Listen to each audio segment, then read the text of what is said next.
Welcome to D video. हम मांगा start कर रहे हैं जिसका नाम है सोर्ड मास्टर यंगेस्ट सन, और इस एपिसोड का नाम है री लाइफ।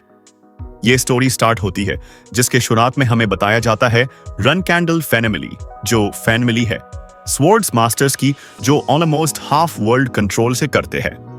और ये फैमिली इतनी ताकतवर है क्योंकि इस फैमिली के मेंबर्स बचपन से ताकतवर और टैलेंट होते हैं। और अगर नॉर्मली बताए तो पावर, कॉन्कर और कंट्रोल, ये तीन वर्ड्स पूरी तरीके से बताते हैं हमें इस फैमिली के बारे में। और यही फैमिली है जिसमें हमारा एमसी भी पैदा हुआ है, जिसका नाम है जिन रनकैंडल, और वो यंगेस्ट सन है इस फैमिली का। और जब सिलेक्शन सेरेमनी थी जिनमें बच्चे का फ्यूचर प्रेडिक्ट किया जाता है, उसमें एमसी ने फैमिली हेड की सोर्ड को चुना था। मुझे लगा था मैं अगला फैमिली हेड बनूंगा, और मैंने सोचा था मेरे फ्यूचर में बस सक्सेस और पावर लिखी होगी। पर ऐसा नहीं था। मेरे पास जीरो टैलेंट है स्वॉर्डमैनशिप के लिए। इस बात का कोई मतलब भी है? कैसे कोई रनकैंडल फैमिली का इंसान सोर्ड में खराब हो सकता है? और कैसे मैं इतना खराब हो सकता हूं? मैं मेरे फैमिली के नाम तक भी जी नहीं सकता, और मैं पूरे फैमिली में सबसे खराब रनकैंडल हूं। और तभी दो लोग एमसी को आवाज देते हैं, हेलो जिन, क्या तुम फिर से अपनी यूजलेस लकड़ी की सोर्ड घुमा रहे हो? और हमें एमसी दिखता है जो प्रैक्टिस कर रहा है। तभी वो दूसरा लड़का बोलता है, उसे जाने दो, मुझे नहीं लगता वो किसी और सोर्ड को घुमाएगा इसे, अनलेस वो कोई स्पेशल सोर्ड हो। पर ऐसे स्पेशल सोर्ड कहां मिलेगी? और दूसरा लड़का बोलता है, सही बोला, मैं भी यही सोच रहा हूं। और वो हेड की सोर्ड कहां गई? एमसी उन दोनों को कुछ नहीं बोलता, और तभी वो एमसी के और करीब जाते हैं। और वो व्हाइट हेयर वाला लड़का एमसी को बोलता है, तुम हमारी बातों का आंसर क्यों नहीं देते? और वो एमसी को पेट में लात मारता है और बोलता है, तुम्हें समझता नहीं, तुम्हारे भाई तुमसे कुछ पूछ रहे हैं। और तभी एमसी नीचे गिर जाता है उसके किक से, और वो फिर से साइड में पड़ी अपनी सोर्ड उठाने जाता है। पर तभी वो लड़का बोलता है, तुम किसी काम के नहीं हो, और वैसे भी तुम ये सोर्ड क्यों घुमा रहे हो? इससे क्या होगा? और वो एमसी के हाथ पर अपना पाव रख देता है। एमसी को बहुत दर्द होता है। तभी वो दूसरा लड़का एक बुक उठता है और हंसते हुए बोलता है, क्या बुक? ऑफ वर्डमैनशिप क्या है ये? तुम्हें क्या लगता है ऐसे बुक पढ़ के तुम एक अच्छे स्वॉर्ड मास्टर बन सकते हो? तभी एमसी उसे बोलता है, ऐसा मत करो, मुझे वो बुक दे दो। और तभी वो दूसरा लड़का एमसी की सोर्ड को तोड़ने लगता है और बोलता है, इसीलिए कभी किसी यूजलेस इंसान को मौका नहीं देना चाहिए, क्योंकि तुम्हारे जैसे इंसान को चांस देने से तुम्हें लगता है तुम कुछ कर सकते हो। और तभी वो दोनों एमसी की बुक और सोर्ड के टुकड़े टुकड़े कर देते हैं। एमसी बोलता है, ऐसा करने की क्या जरूरत थी? पर तभी ये सुनकर वो लड़का एमसी के बाल पकड़ लेता है और बोलता है, क्या बोल रहे हो तुम? हम ये सब तुम्हारे लिए कर रहे हैं, और तुम किससे बात कर रहे हो? तुम जानते हो? और तभी दूसरा लड़का बोलता है, क्या तुम्हारे नैनी ने यही सिखाया है तुम्हें? और एमसी बोलता है, उसकी कोई गलती नहीं है, उसे इस सब में मत लो। और वो दोनों बोलते हैं, तुम जी तरह से हमसे बोल रहे हो, लगता है तुम्हें मैनर्स पे एक लेक्चर देना पड़ेगा। और तभी शाम होती है जहां पर अप्रेस एमसी सोचता है, मेरे भाई जो मुझे टार्चर करते हैं, और मेरा टैलेंट जो किसी काम का नहीं है, इससे कोई फर्क नहीं पड़ता, मुझे बस हार्ड वर्क करना है, और एक दिन मेरी फैमिली मुझे रिकॉग्निशन दे देगी। और हमें एमसी दिखता है जो बहुत थक गया है।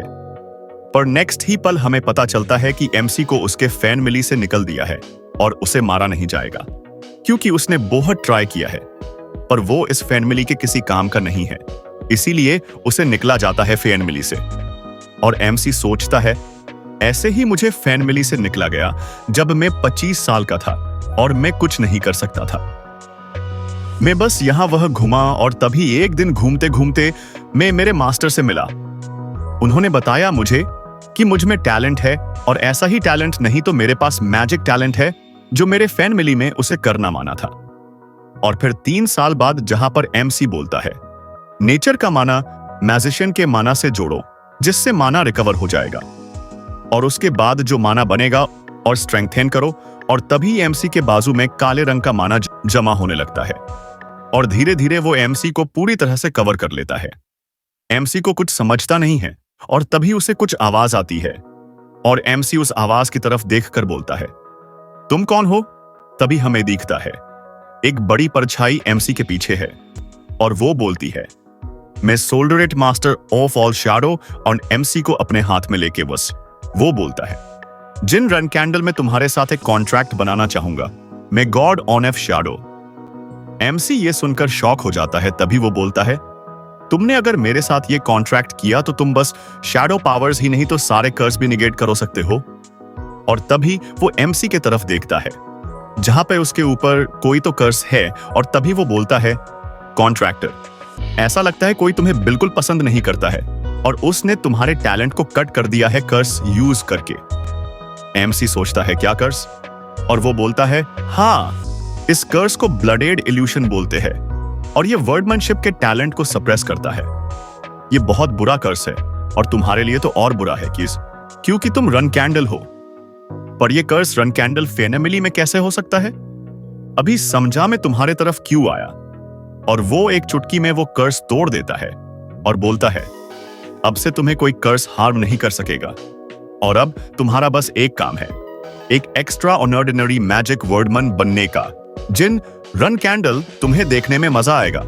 और तभी एमसी से वो काला मैजिक जाने लगता है और जैसे ही वो मैजिक चला जाता है, एमसी अपनी सोर्ड उठा के बाहर जाता है और एक अटैक करता है और सोचता है जैसा कि सोल्डरेट ने बोला था। और एमसी सोचता है, ये ऐसा लग रहा है कि मैं मेरी सोर्ड घुमा ही नहीं रहा और बस अपना हाथ घुमा रहा हूं और हर अटैक पे ऐसा लग रहा है जैसे मैं और ताकतवर हो रहा हूं। और डाय अगर मैंने इसमें और मैजिक भी डाला तो? और तभी वो सोर्ड में मैजिक डालता है और उसकी सोर्ड ग्लो करने लगती है और वो सोचता है, मेरी पावर की कोई लिमिट नहीं है और अब फाइनली मेरे हार्ड वर्क का कुछ फायदा हो रहा है। और तभी हमें दिखता है कि कुछ नाइट्स एमसी को ऊपर से देख रहे हैं और तभी सीन शिफ्ट होता है जहां पर एमसी के बॉडी से खून निकल रहा है और वो सोचता है, मैंने अभी जस्ट कुछ सुना था, क्या था वो? और तभी हमें दिखता है एमसी के ऊपर 2-3 बड़े पत्थर गिरे हुए हैं और वो सोचता है, ऐसा लग रहा है जैसे मुझ में कोई ताकत नहीं है और बॉडी हैवी फील हो रही है। मास्टर, सोल्डरेट, कोई भी क्या मेरी मदद कर सकता है? और वो सोचता है, मैं सोते सोते ही मार जाऊंगा। क्या मैं सही में यूजलेस हूं? और क्या मुझे इतना भी मौका नहीं मिलेगा कि मेन मैजिक यूज ही करूं या सोल्डरेट की भी पावर यूज ही कर सकूंगा? और अगर ये ऐसे ही होने वाला था तो मुझे चांस भी क्यों मिला? और तभी सीन शिफ्ट होता है जहां पर हमें पहले कुछ छोटे हाथ दिखते हैं बच्चे के और फिर हमें दिखता है कुछ लोग रन कैंडल फेन मिली के। और तभी एमसी सोचता है, क्या हो रहा है? मैं अभी तो मर गया था। और तभी हमें एक नानी दिखती है जो बोलती है, यंग मास्टर जिन, आप ये कर सकते हैं। और एमसी सोचता है, गिली, तुम क्यों हो यहां पर? और तभी हमें बहुत सारी स्वॉर्ड्स दिखती है जो ग्राउंड में है और तभी एक स्वॉर्ड को देखकर एमसी सोचता है, वो स्वॉर्ड बरिसदा, और उसे समझता है कि ये सिलेक्शन सेरेमनी चालू है और अब एक बच्चा है। और तभी वो उस स्वॉर्ड की तरफ चलने लगता है और सोचता है, मैं पास्ट में फिर से आ गया हूं। सो ये वो भी 1 साल के उम्र में बेबी जिन रन कैंडल बन के एक यंगेस्ट यंग मास्टर। और तभी वो उस स्वॉर्ड को हाथ लगता है और तभी बाकी रन कैंडल ये देखकर सोचते हैं, क्या उसने फैन मिली हेड की स्वॉर्ड चॉइस की? और एमसी सोचता है, इस लाइफ में मैं मेरी चॉइस खुद करूंगा। जहां पे लास्ट टाइम हमने देखा था कि एमसी ने स्वॉर्ड चॉइस कर लिए है और हर कोई उसके फैमिली का सोच रहा है कि क्या उसने सच में पैट्रियार्क की स्वॉर्ड चॉइस की, और वो सब शॉक है। और तभी के बड़ा इंसान बोलता है, यंगेस्ट ने बरिसदा स्वॉर्ड चॉइस की है, सिलेक्शन सेरेमनी कंप्लीट हो गई है। अब यंगेस्ट को स्ट्रोम कैसल में भेजो। और अब सीन शिफ्ट होता है 6 साल बाद स्ट्रोम कैसल में, जहां पर एमसी बुक शेल्फ से एक किताब निकाल रहा है पर उसका हाथ वह तक पहुंच नहीं रहा है। और तभी वो एक चेयर लेके आता है जिसे वो किताब निकाल सके और वो सोचता है कि मुझे यहां आए 6 साल हो गए और मुझे यहां पर तब तक रुकना होगा जब तक मैं 10 साल नहीं हो जाता, जैसा हमारे फैन मिली रूल में लिखा है। तो मेरे पास और कुछ साल है। और तभी वो एक बुक निकाल लेता है और तभी हमें एक मैड के चीखने की आवाज आती है और तभी वह ऐसी जाके उसे पूछता है क्या हुआ। और वो डरते डरते एमसी को बोलती है कि यंग मास्टर, आपके रूम एक डेड बर्ड। और तभी हमें एक बर्ड दिखती है जो मरी पड़ी है और उस बर्ड को देखकर एमसी सोचता है इस पूरे कैसल में ऐसा बस 2 लोग कर सकते हैं। और तभी पीछे से किसी की आवाज आती है, ओ यार इस बर्ड को क्या हुआ। और वो दोनों है रहे हैं और उनमें से एक बोलता है बहुत बुरा हुआ मैड ने इस बर्ड को फर्स्ट देखा। वो दोनों कोई और नहीं, वही 2 एमसी के भाई है जो फर्स्ट पार्ट में एमसी को मार रहे थे। उनका नाम है डेटोना रन कैंडल और उसकी एज 9 है। तभी दूसरा भाई बोलता है हमने वो बर्ड तुम्हारे लिए राखी थी, वह ये, पर उसका नाम हेतोने रन कैंडल है, उसके एज भी 9 है। और वो बोलते हैं तो कैसा लगा तुम्हें हमारा गिफ्ट, क्या तुम्हें अच्छा नहीं लगा ये गिफ्ट। एमसी उन्हें कुछ नहीं बोलता और सोचता है मैं उन्हें बहुत टाइम से जानता हूं, वो दोनों आगे जाके क्रिमिनल्स बन जाएंगे, पर अभी तो वो 9 के हैं और फिर भी एक बर्ड को मार दिया, वो भी बस मुझे टार्चर करने के लिए। और तभी वो बोलते हैं अभी तुम क्या सच में रोने वाले हो। पर एमसी उन्हें कुछ नहीं बोलता और वो फिर से बोलते हैं क्या तुम्हें सुनाई नहीं दे रहा, क्या तुम हमें सुन नहीं सकते, क्या तुम्हें घमंड है कि तुम बड़े होके पैट्रियार्क बनने वाले हो इसीलिए, और तुम्हारे सोर्ड कहां है। तभी एमसी एक लंबी सांस लेता है और तभी एक भाई बोलता है तुमने क्या बोला। और तभी एक एमसी को मारने जाता है और बोलता है तुम इतना धीरे क्यों बोल रहे हो, मुझे कुछ सुनाई नहीं दे रहा। पर एमसी उसका अटैक स्टॉप कर लेता है। ये देखकर वो शॉक हो जाता है और एमसी की तरफ देखता है और तभी एमसी बोलता है क्या तुम अपनी बड़बड़ बंद करोगे। और फिर एमसी उस पर एक अटैक करता है। ये देखकर वो दूसरा भाई भी एमसी को मारने भागता है, पर एमसी उन दोनों को बहुत आसानी से हैंडल कर लेता है और दोनों को मारने लगता है। और वो बोलता है मैं तुम्हें नहीं मारने वाला था, पर अब मेरे पास कोई चॉइस ही नहीं है। और उन दोनों को नॉकआउट करके वो बोलता है अब से तुम मुझे फिर से कभी मत दिखता। तभी एक बड़ा इंसान वहां आता है और वो बोलता है ये आप क्या कर रहे हो यंग मास्टर। और उसे देखकर एमसी बोलता है खान, और वो एक नाइट है। और वो उन दोनों को जमीन पर पड़ा देखकर बोलता है ये तुमने क्या किया यंग मास्टर। पर एमसी बोलता है मैंने कहा कुछ किया, वो आपस में लड़ रहे थे। और खान बोलता है क्या। और एमसी बोलता है मैंने कहा इसमें लड़ रहे थे और गिर गए। और खान ये सुनकर सोचता है जैसा मुझे लगा था, रन कैंडल के बच्चे भी डेंजरस हैं। और वो बोलता है मैं समझ गया यंग मास्टर, अब मैं इन दोनों को डॉक्टर के पास ले जाऊंगा। पर एमसी बोलता है नहीं खान, उन्हें तुम मेरे साथ लेके चलो, मुझे फॉलो करो। और तभी सीन शिफ्ट होता है बाहर की तरफ जहां पर बहुत बारिश हो रही है और एमसी उस बर्ड को गाड़ दिया है। और तभी हमें दिखता है कि वही पर पास में उसके दोनों भाई भी बेहोश पड़े हैं। और तभी खान बोलता है यंग मास्टर जिन, क्या आप सच में उन दोनों को यहां पर ऐसे छोड़ के जाने वाले हो। और जैसा आप देख रहे हैं बारिश भी तेज हो रही है। और तभी एमसी बोलता है ये उनके लिए जरूरी है, उन्हें पता होना चाहिए उन्होंने क्या किया है। और खान बोलता है जैसा आपका ऑर्डर। और एमसी वहां से जाने लगता है। और एमसी को जाते देख खान सोचता है मैंने जो यंग मास्टर के हाथ पे देखा वो जरूर ओरा नहीं था, और वो माना भी नहीं हो सकता। और अगर ऐसा है तो ये एक बड़ी प्रॉब्लम है और ये बस कुछ बच्चों की फाइट नहीं है, मुझे ये सब पैट्रियार्क को रिपोर्ट करना होगा। और तभी वो एक साइड में खड़े बटलर को आवाज देता है ये तुम। और वो बटलर उसकी आवाज सुनकर बोलता है yes sir. Night and Khan बोलता है मेरे लिए एक घोड़ा लेके आवो। और ये सब हमारा एमसी उसके रूम से देख रहा है और वो सोचता है मुझे पता था कि ये बात बताने के लिए फादर के पास जाएगा। खान भले ही हमारा गार्डियन नाइट है, पर वो एक ऑब्जर्वर भी है और खान को मेरे हाथ पर जो दिखा वो मैजिक जैसा लगा होगा और वो ये देखकर इस सब को नजरअंदाज नहीं कर सकता ऐसे ही। और एमसी सोचता है ये शैडो एनर्जी है, proof of contract with sold rate. और इसी पावर के वजह से मुझे पता है कि उसका कॉन्ट्रैक्ट इस लाइफ में भी मेरे साथ है। और इसी पावर के वजह से मैं मेरे कर्स से बच पाया ब्लेड इल्यूशन से। और अब इस लाइफ में वो वीक जिन रन कैंडल नहीं है और मैं मेरे लास्ट लाइफ से बहुत अलग लाइफ जीने वाला हूं इस बार। और अब एक ही बात बची है, मेरे फादर से मिलना। तभी सीन शिफ्ट होता है, जहां खान नीचे झुककर बोलता है, बस इतना ही सर। और तभी हमें आप दिखता है जो बोलता है, क्या मतलब यंगेस्ट ने टोना ट्विंस को मारा? और तभी वो खान को आवाज देकर बोलता है, सब फ्लैग बैरियर्स को बुलाओ, मुझे अभी यंगेस्ट से मिलने। और तभी हमें कुछ और एमसी के भाई बहन दिखते हैं। और तभी एक लड़का बोलता है, सब 7 फ्लैग बैरियर्स और 200 नाइट आन ओमेगा के जी को है। और तभी हमें कुछ और लोग दिखते हैं।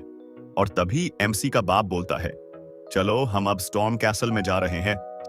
और तभी हमें दिखता है एक बड़ी सी आर्मी और कुछ लोग और एमसी के बाप जो जा रहे हैं एमसी से मिलने स्टॉर्म कैसल में।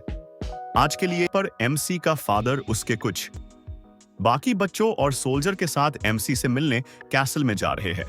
और तभी एक लड़की सोचती है, अचानक हमें क्यों बुलाया होगा? और तभी वो पूछती है, भाई डेफस, क्या तुम्हें कुछ पता है इसके बारे में? मैंने अभी जस्ट लूना को पूछा था, पर लगता है उसे भी कुछ पता नहीं है। और हमें उस लड़की का नाम पता बताया जाता है, मैरी रन कैंडल, और वो 7th फ्लैग बेयरर है।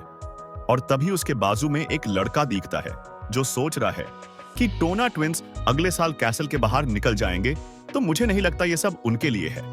और तभी मैरी बोलती है, मैं मस्त कुछ मेजेस को मार रही थी।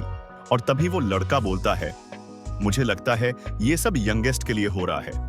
फादर को जरूर यंगेस्ट को देखना होगा। तुम्हें क्या लगता है? और हमें उसका नाम पता चलता है जो है डिफस रन कैंडल, और वो 4th फ्लैग बेयरर है। और तभी मैरी थोड़ा पैनिक में बोलती है, क्या यंगेस्ट से मिलने? मुझे पता है उसने फाउंडर की सोर्ड चॉइस की थी, पर उसे मिलने की क्या जरूरत है? और फादर बस उस एक रीजन से उससे मिलने जा रहे हैं। वैसे हम बता तो नहीं सकते कि फादर क्या सोच रहे हैं, पर फादर उस रीजन से नहीं जा सकते वे। पर तभी एक व्हाइट हेयर लड़की उन दोनों का नाम लेके उन्हें चुप रहने का इशारा करती है। उसका नाम है लूना रन कैंडल, और वो 1st फ्लैग बेयरर है। और ये सुनकर वो दोनों चुप हो जाते हैं। पर मेरी सोचती है कुछ भी हो, पर फादर उससे खुद मिलने जा रहे हैं, मतलब वो जरूर स्पेशल होगा।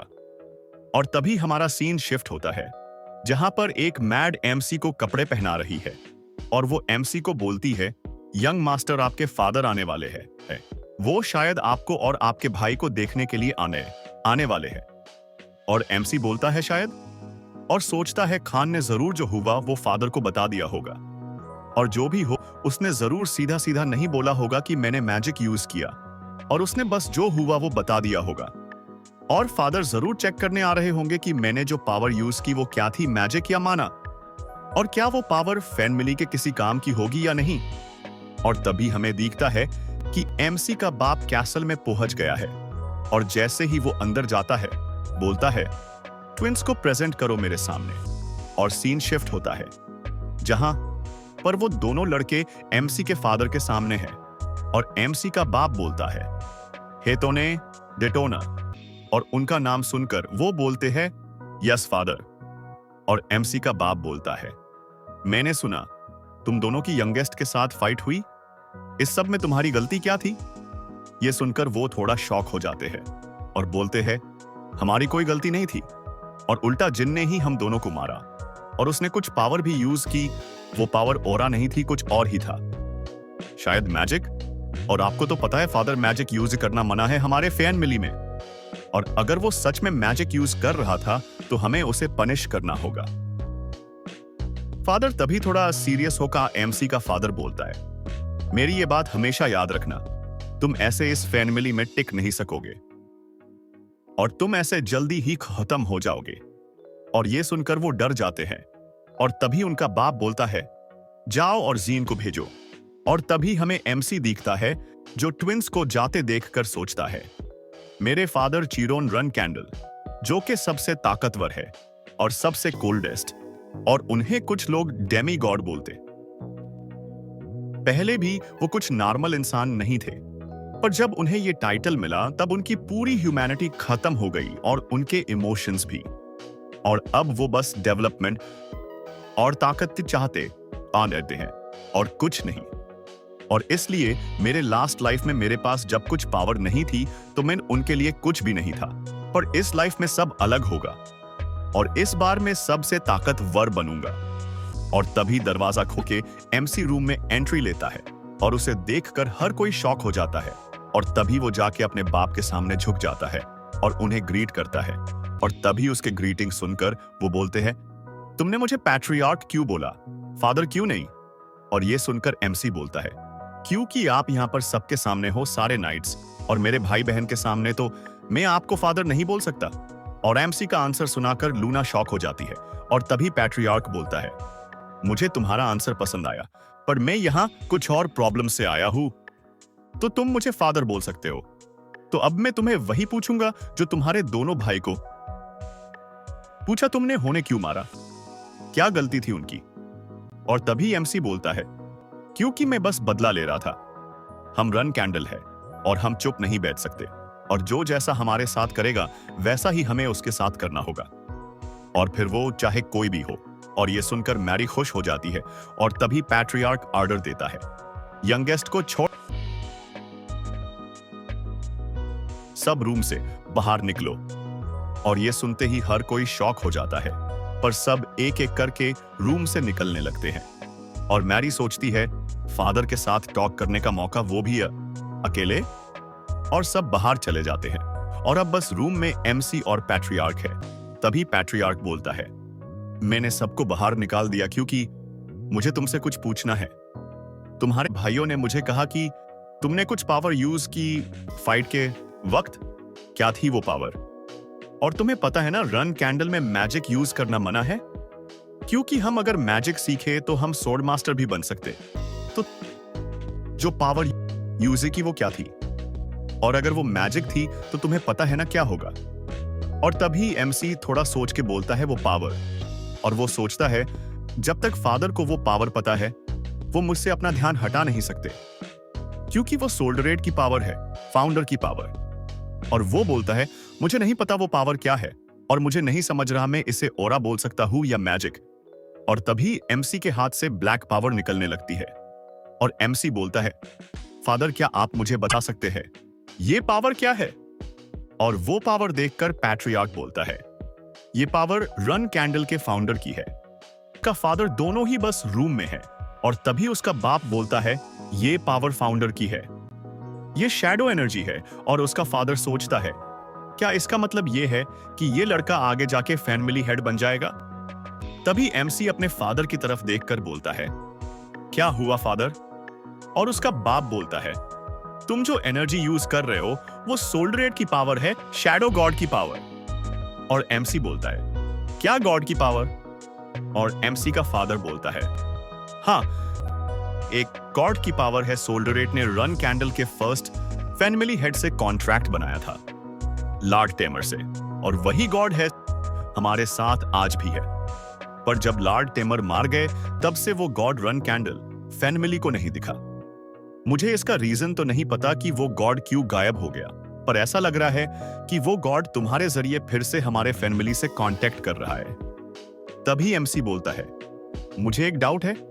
एमसी का फादर उसके तरफ एकदम शॉक में देखता है और तभी एमसी बोलता है, तो सोल्डरेट वो गॉड क्या आपसे ताकतवर है?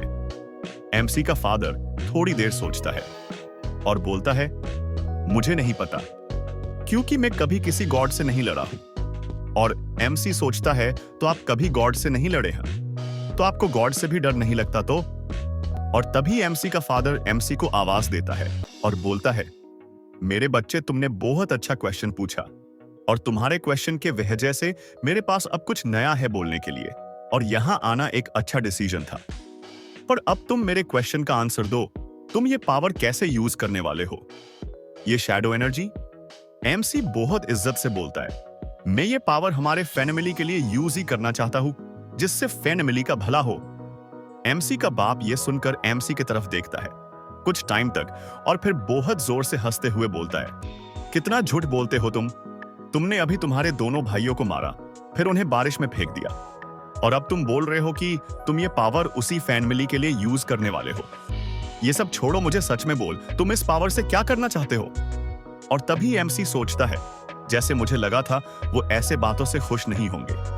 और वो बोलता है, मैं ये पावर खुद के लिए यूज ही करना चाहता हूँ, बस अपने आप के लिए। और ये सुनकर एमसी का फादर के बड़ी सी सांस छोड़ के बोलता है, मुझे ये आंसर पसंद आया। एमसी ये सुनकर शॉक हो जाता है और एमसी का फादर वह से जाने लगता है और जाते जाते बोलता है, मुझे तुम पसंद आए, मैं तुम पर नजर रखूंगा अब से। और एमसी का फादर वह से चला जाता है और जैसे ही वो जाता है, एमसी नीचे झुक के बहुत जोर से सांस लेने लगता है, जैसे वो बहुत तेज भाग के आया हो दूर से। और वो सोचता है, अच्छा हुआ ये सब खत्म हो गया अच्छे से, और मुझे शैडो एनर्जी यूज करने की परमिशन भी मिल गई। पर यह सुनकर और अच्छा लगा कि फादर को मुझसे एक्सपेक्टेशंस है। मुझे नहीं लगा था ऐसा कभी होगा, और ये लाइफ सच में मेरे पहले वाले लाइफ से डिफरेंट है। और अब सीन शिफ्ट होता है जहां पर अब मैरी मैड को एक बॉक्स दे रही है, और वो देखकर मैड बोलती है, ये क्या है? और मैरी बोलती है, ये मेरे छोटे भाई के लिए गिफ्ट है। और वो बोलती है, इसे अच्छे से पकाना और इसे अच्छे से खाना, और हाँ, जल्दी और ताकतवर हो जाना। और वो वह से चली जाती है और उसे देखकर एमसी सोचता है, उसने मुझे क्यों ये गिफ्ट दिया? और जब एमसी वो गिफ्ट खोलता है तो वो शॉक हो जाता है, क्योंकि उस गिफ्ट में फोर्नेस हार्ट है। और उसे देखकर एमसी सोचता है, मेरी सिस्टर क्रेजी है, उसने एक 7 साल के बच्चे को ऐसा फाइनेक्स हार्ट गिफ्ट में दे दिया। और एमसी सोचता है, marry Ran Candle 6 star knight and 7th rider, जिसे विंड फीवरी के नाम से भी जानते हैं, वैसे सूका, और एक नाम है जो ज्यादा लोग नहीं जानते, पागल वुमन ऑफ साउथर्न रीजन। और अब सीन एमसी पर शिफ्ट होता है, जहां पर वो सोचता है, मैरी ने ये गिफ्ट मुझे क्यों दिया? ये मैं समझ सकता हूं। उसने देते हुए बोला था कि जल्दी ताकतवर हो जाना, जिससे वो मुझे से फाइट कर सके। और तभी टेबल पर बैठकर एमसी सोचता है कि मैं अगर वो हार्ट यंग उम्र में खाया तो मुझे फायर से कोई प्रॉब्लम नहीं होगी, और ये हार्ट एक एलिक्सिर के जैसा काम करेगा जो मेरी ग्रोथ में भी हेल्प करेगा। और तभी एमसी सोचता है, वैसे फोनिक्स हार्ट 6 स्टार मेज के लिए इंपॉर्टेंट होता है, फीनिक्स समन करने के लिए, और लगता है इस लाइफ में खुद मेरे लिए एक फीनिक्स समन कर पाऊंगा। तभी मैड एक कटोरी लेके आती है और बोलती है, क्या आपको मैंने बहुत वेट कराया, यंग मास्टर? और एमसी बोलता है, नहीं ऐसा नहीं है गिली। और वो बोलती है, ये लीजिए, ये यंग लेडी, मैरी ने आपको इतना अच्छा गिफ्ट दिया है, आप इसे ठंडा होने से पहले खा लीजिए। और एमसी बोलता है, हाँ। और तभी हमें वो दोनों भाई दिखते हैं, एमसी के जो पीछे से उस सूप को देख रहे हैं। और तभी एमसी बोलता है, भाइयों, अगर तुम्हें कुछ बोलना है तो अब भी बोल दो, और जल्दी। और तभी वो बोलते हैं, कुछ नहीं, हमें लगा तुम्हारे लिए वो खत्म करना मुश्किल होगा अकेले। और दूसरा बोलता है, हमने गिली को इतना बड़ा पॉट लाते देखा तो बस ऐसे ही आ गए, और कुछ नहीं। और तभी एमसी बोलता है, क्या तुम्हें भी ये खाना है? और ये सुनते ही वो अपना सिर हिलाने लगते हैं। और तभी एमसी बोलता है, तुम्हें मेरा एक काम करना होगा पर। और तभी सीन शिफ्ट होता है, जहां पर हमें दिखता है कि वो दोनों मिलके एक खड़ा खोद रहे हैं। और तभी वो बोलते हैं, हम ये सब क्यों कर रहे हैं? और तभी दूसरा बोलता है, मैं भी यही सोच रहा हूं, हम ये क्यों कर रहे हैं? और क्या होगा अगर की को पता चला कि हमने ये सब किया है? क्या होगा? हमने कहा कुछ किया है, ये तो यंगेस्ट ने करने बोला है, हमें कुछ नहीं होगा, जो होना है वो उसके साथ होगा। तुम सही बोल रहे हो, और वैसे भी हमें वो सूप पीना है। हाँ, तुम सही बोल रहे हो, पर यंगेस्ट थोड़ा खतरनाक लगता है। और तभी हमें दिखता है कि वो जहां खोद रहे हैं उसके नीचे ही एक इंसान को रखा है, और ये पार्ट यही खत्म होता है। वेलकम टू 5th पार्ट, जिसका टाइटल है मीटिंग विद ड्रैगन। और हमारी स्टोरी फोकस होती है वहीं पे जहां एमसी के दोनों ट्विन भाई वापस कैसल में आ गए, और उन्हें देखकर सब शॉक है। तभी एमसी बोलता है, तो तुम दोनों आ भी गए, मुझे लगा तुम्हें और वक्त लगेगा। हमें वो दोनों दिखते हैं जो बहुत थक गए हैं, और उनके सारे कपड़े भी गंदे हो गए। और तभी वो एमसी को बोलते हैं, चुप बैठो, तुमने जैसा करने बोला था वो हमने कर दिया है, हमारा सूप कहां है? तभी एमसी उनके करीब जाके बोलता है, हाँ, हमारा सूप वो मैंने टेबल पर रखा है। और ये सुनते ही वो दोनों बहुत खुश हो जाते हैं और टेबल पर जाके देखने लगते हैं। तभी उन्हें टेबल पर 2 चम्मच सूप से भरे हुए दिखते हैं और वो देखकर उन दोनों को बहुत गुस्सा आता है और वो एमसी को बोलते हैं, छोटे भाई क्या बस 2 चम्मच? दूसरा भाई भी बोलता है, बस इतना ही है हमारे लिए, क्या ये ज्यादा ही कम नहीं है? तभी एमसी बोलता है, मैंने तो बस कहा था कि मैं तुम्हें सूप दूंगा अगर तुमने मेरा काम किया तो, पर मैंने ऐसा तो नहीं कहा कि मैं तुम्हें कितना सूप दूंगा। पर देखो मैंने मेरा प्रॉमिस कंप्लीट किया, ठीक है फिर तुम दोनों मजे करो। और दोनों बोलते हैं, हाँ थैंक यू छोटे भाई। और अब सीन शिफ्ट होता है, एमसी दिखता है जो कैसल के बाहर जा रहा है बारिश में, और तभी वो जहां उसके भाइयों ने खुदाई की खुश हुए वह पहुंच जाता है और वो सोचता है, मुझे लगा था उन्होंने ये काम कंप्लीट नहीं किया होगा पर उन्होंने अच्छा काम किया। और तभी वो उस खड़े के एंड में एक दीवार के पास जाके सोचता है, ये दीवार इतनी मोटी नहीं है, मैं इसे एक स्टार मैजिक से तोड़ सकता हूं। और तभी वो अपने दोनों हाथ में माना जमा करने लगता है। और तभी वो सोचता है कि मुझे बहुत प्रॉब्लम हो रही थी क्योंकि बहुत टाइम मैंने जो माना कलेक्ट किया था वो कहीं पर यूज नहीं किया था, और वो बहुत ज्यादा माना यूज करके बहुत फाइनर्स उस दीवार पे अटैक करता है। सब जगह पे माना फ्लो होने लगता है और एक मैजिक सर्कल फॉर्म होता है और वो दीवार टूट जाती है। और एमसी सोचता है, फाइनली मैं यहां पहुंच गया। और तभी हमें एक और दरवाजा दिखता है और उस दरवाजे को देखकर एमसी सोचता है, ये वही है रन कैंडल्स की सीक्रेट लाइब्रेरी। और तभी वो सोचता है, मैं मेरे पास्ट लाइफ में यहां कभी नहीं आ पाया था, इसलिए ये बहुत अलग लग रहा है। तभी वो बोलता है, बड़े भाई ने मेरे पास्ट लाइफ में मुझे इस दरवाजे को खोलने के लिए कुछ पासवर्ड है, क्या था वो? और तभी वो एक सेंटेंस बोलता है, रन कैंडल्स चाइल्ड यहां मर्कन को कंसोल करने आया है। और ये बोलते ही वो दरवाजा खुल जाता है और तभी हमें पता चलता है वो एक सीक्रेट लाइब्रेरी है जहां पर रन कैंडल अपने बहुत सारी तकनीक छुपा के रखते हैं। और एमसी उस लाइब्रेरी को देखकर सोचता है, ये बहुत बड़ी है और यहाँ पर बस जो फ्लैग बैरियर या फिर बड़े रन कैंडल ही आ सकते हैं। तभी एमसी सोचने लगता है, बड़े भाई ने कहा था कि मुझे इस प्लेस में क्या है ये जानने की कोई जरूरत नहीं है क्योंकि मैं मेरे लास्ट लाइफ में फ्लैग बैरियर नहीं था, इसीलिए। पर उसने जो बताया था वो बहुत ही काम का था और मैं इस लाइफ में वो नॉलेज अच्छे से यूज करूंगा। तभी थोड़ा आगे चलते ही एमसी को वो ट्यूब दिखती है जी में किसी को रखा हुआ है। और तभी एमसी वो देखकर सोचता है, वो क्या है? क्या वो एक इंसान है? और तभी वो उस ट्यूब के और करीब जाता है और सोचता है, ये किसने किया होगा? ये चीज यहां पर क्यों है? तभी उसे कुछ समझता है और वो सोचता है, जैसा कि मैंने दरवाजे पर बोला कि रन कैंडल का चाइल्ड यहां पर मर्कन को कंसोल करने आया है, मतलब कि ये कोई इंसान नहीं है, ये ब्लैक ड्रैगन मर्कन है। और तभी वो सोचता है, मैंने सुना तो था कि ब्लैक ड्रैगन मर्कन को रन कैंडल के फाउंडर ने हरा दिया था और उसके बाद ब्लैक ड्रैगन कहीं पर गायब हो गया। पर मुझे तो बस ऐसा लगा था कि ये एक कहानी थी, पर लगता है वो सच था।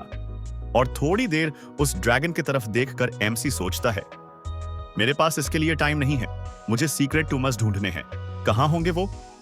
और एमसी उन्हें खोजने लगता है। तभी उसे एक रूम दिखता है जिसमें एक बुक शेल्फ है।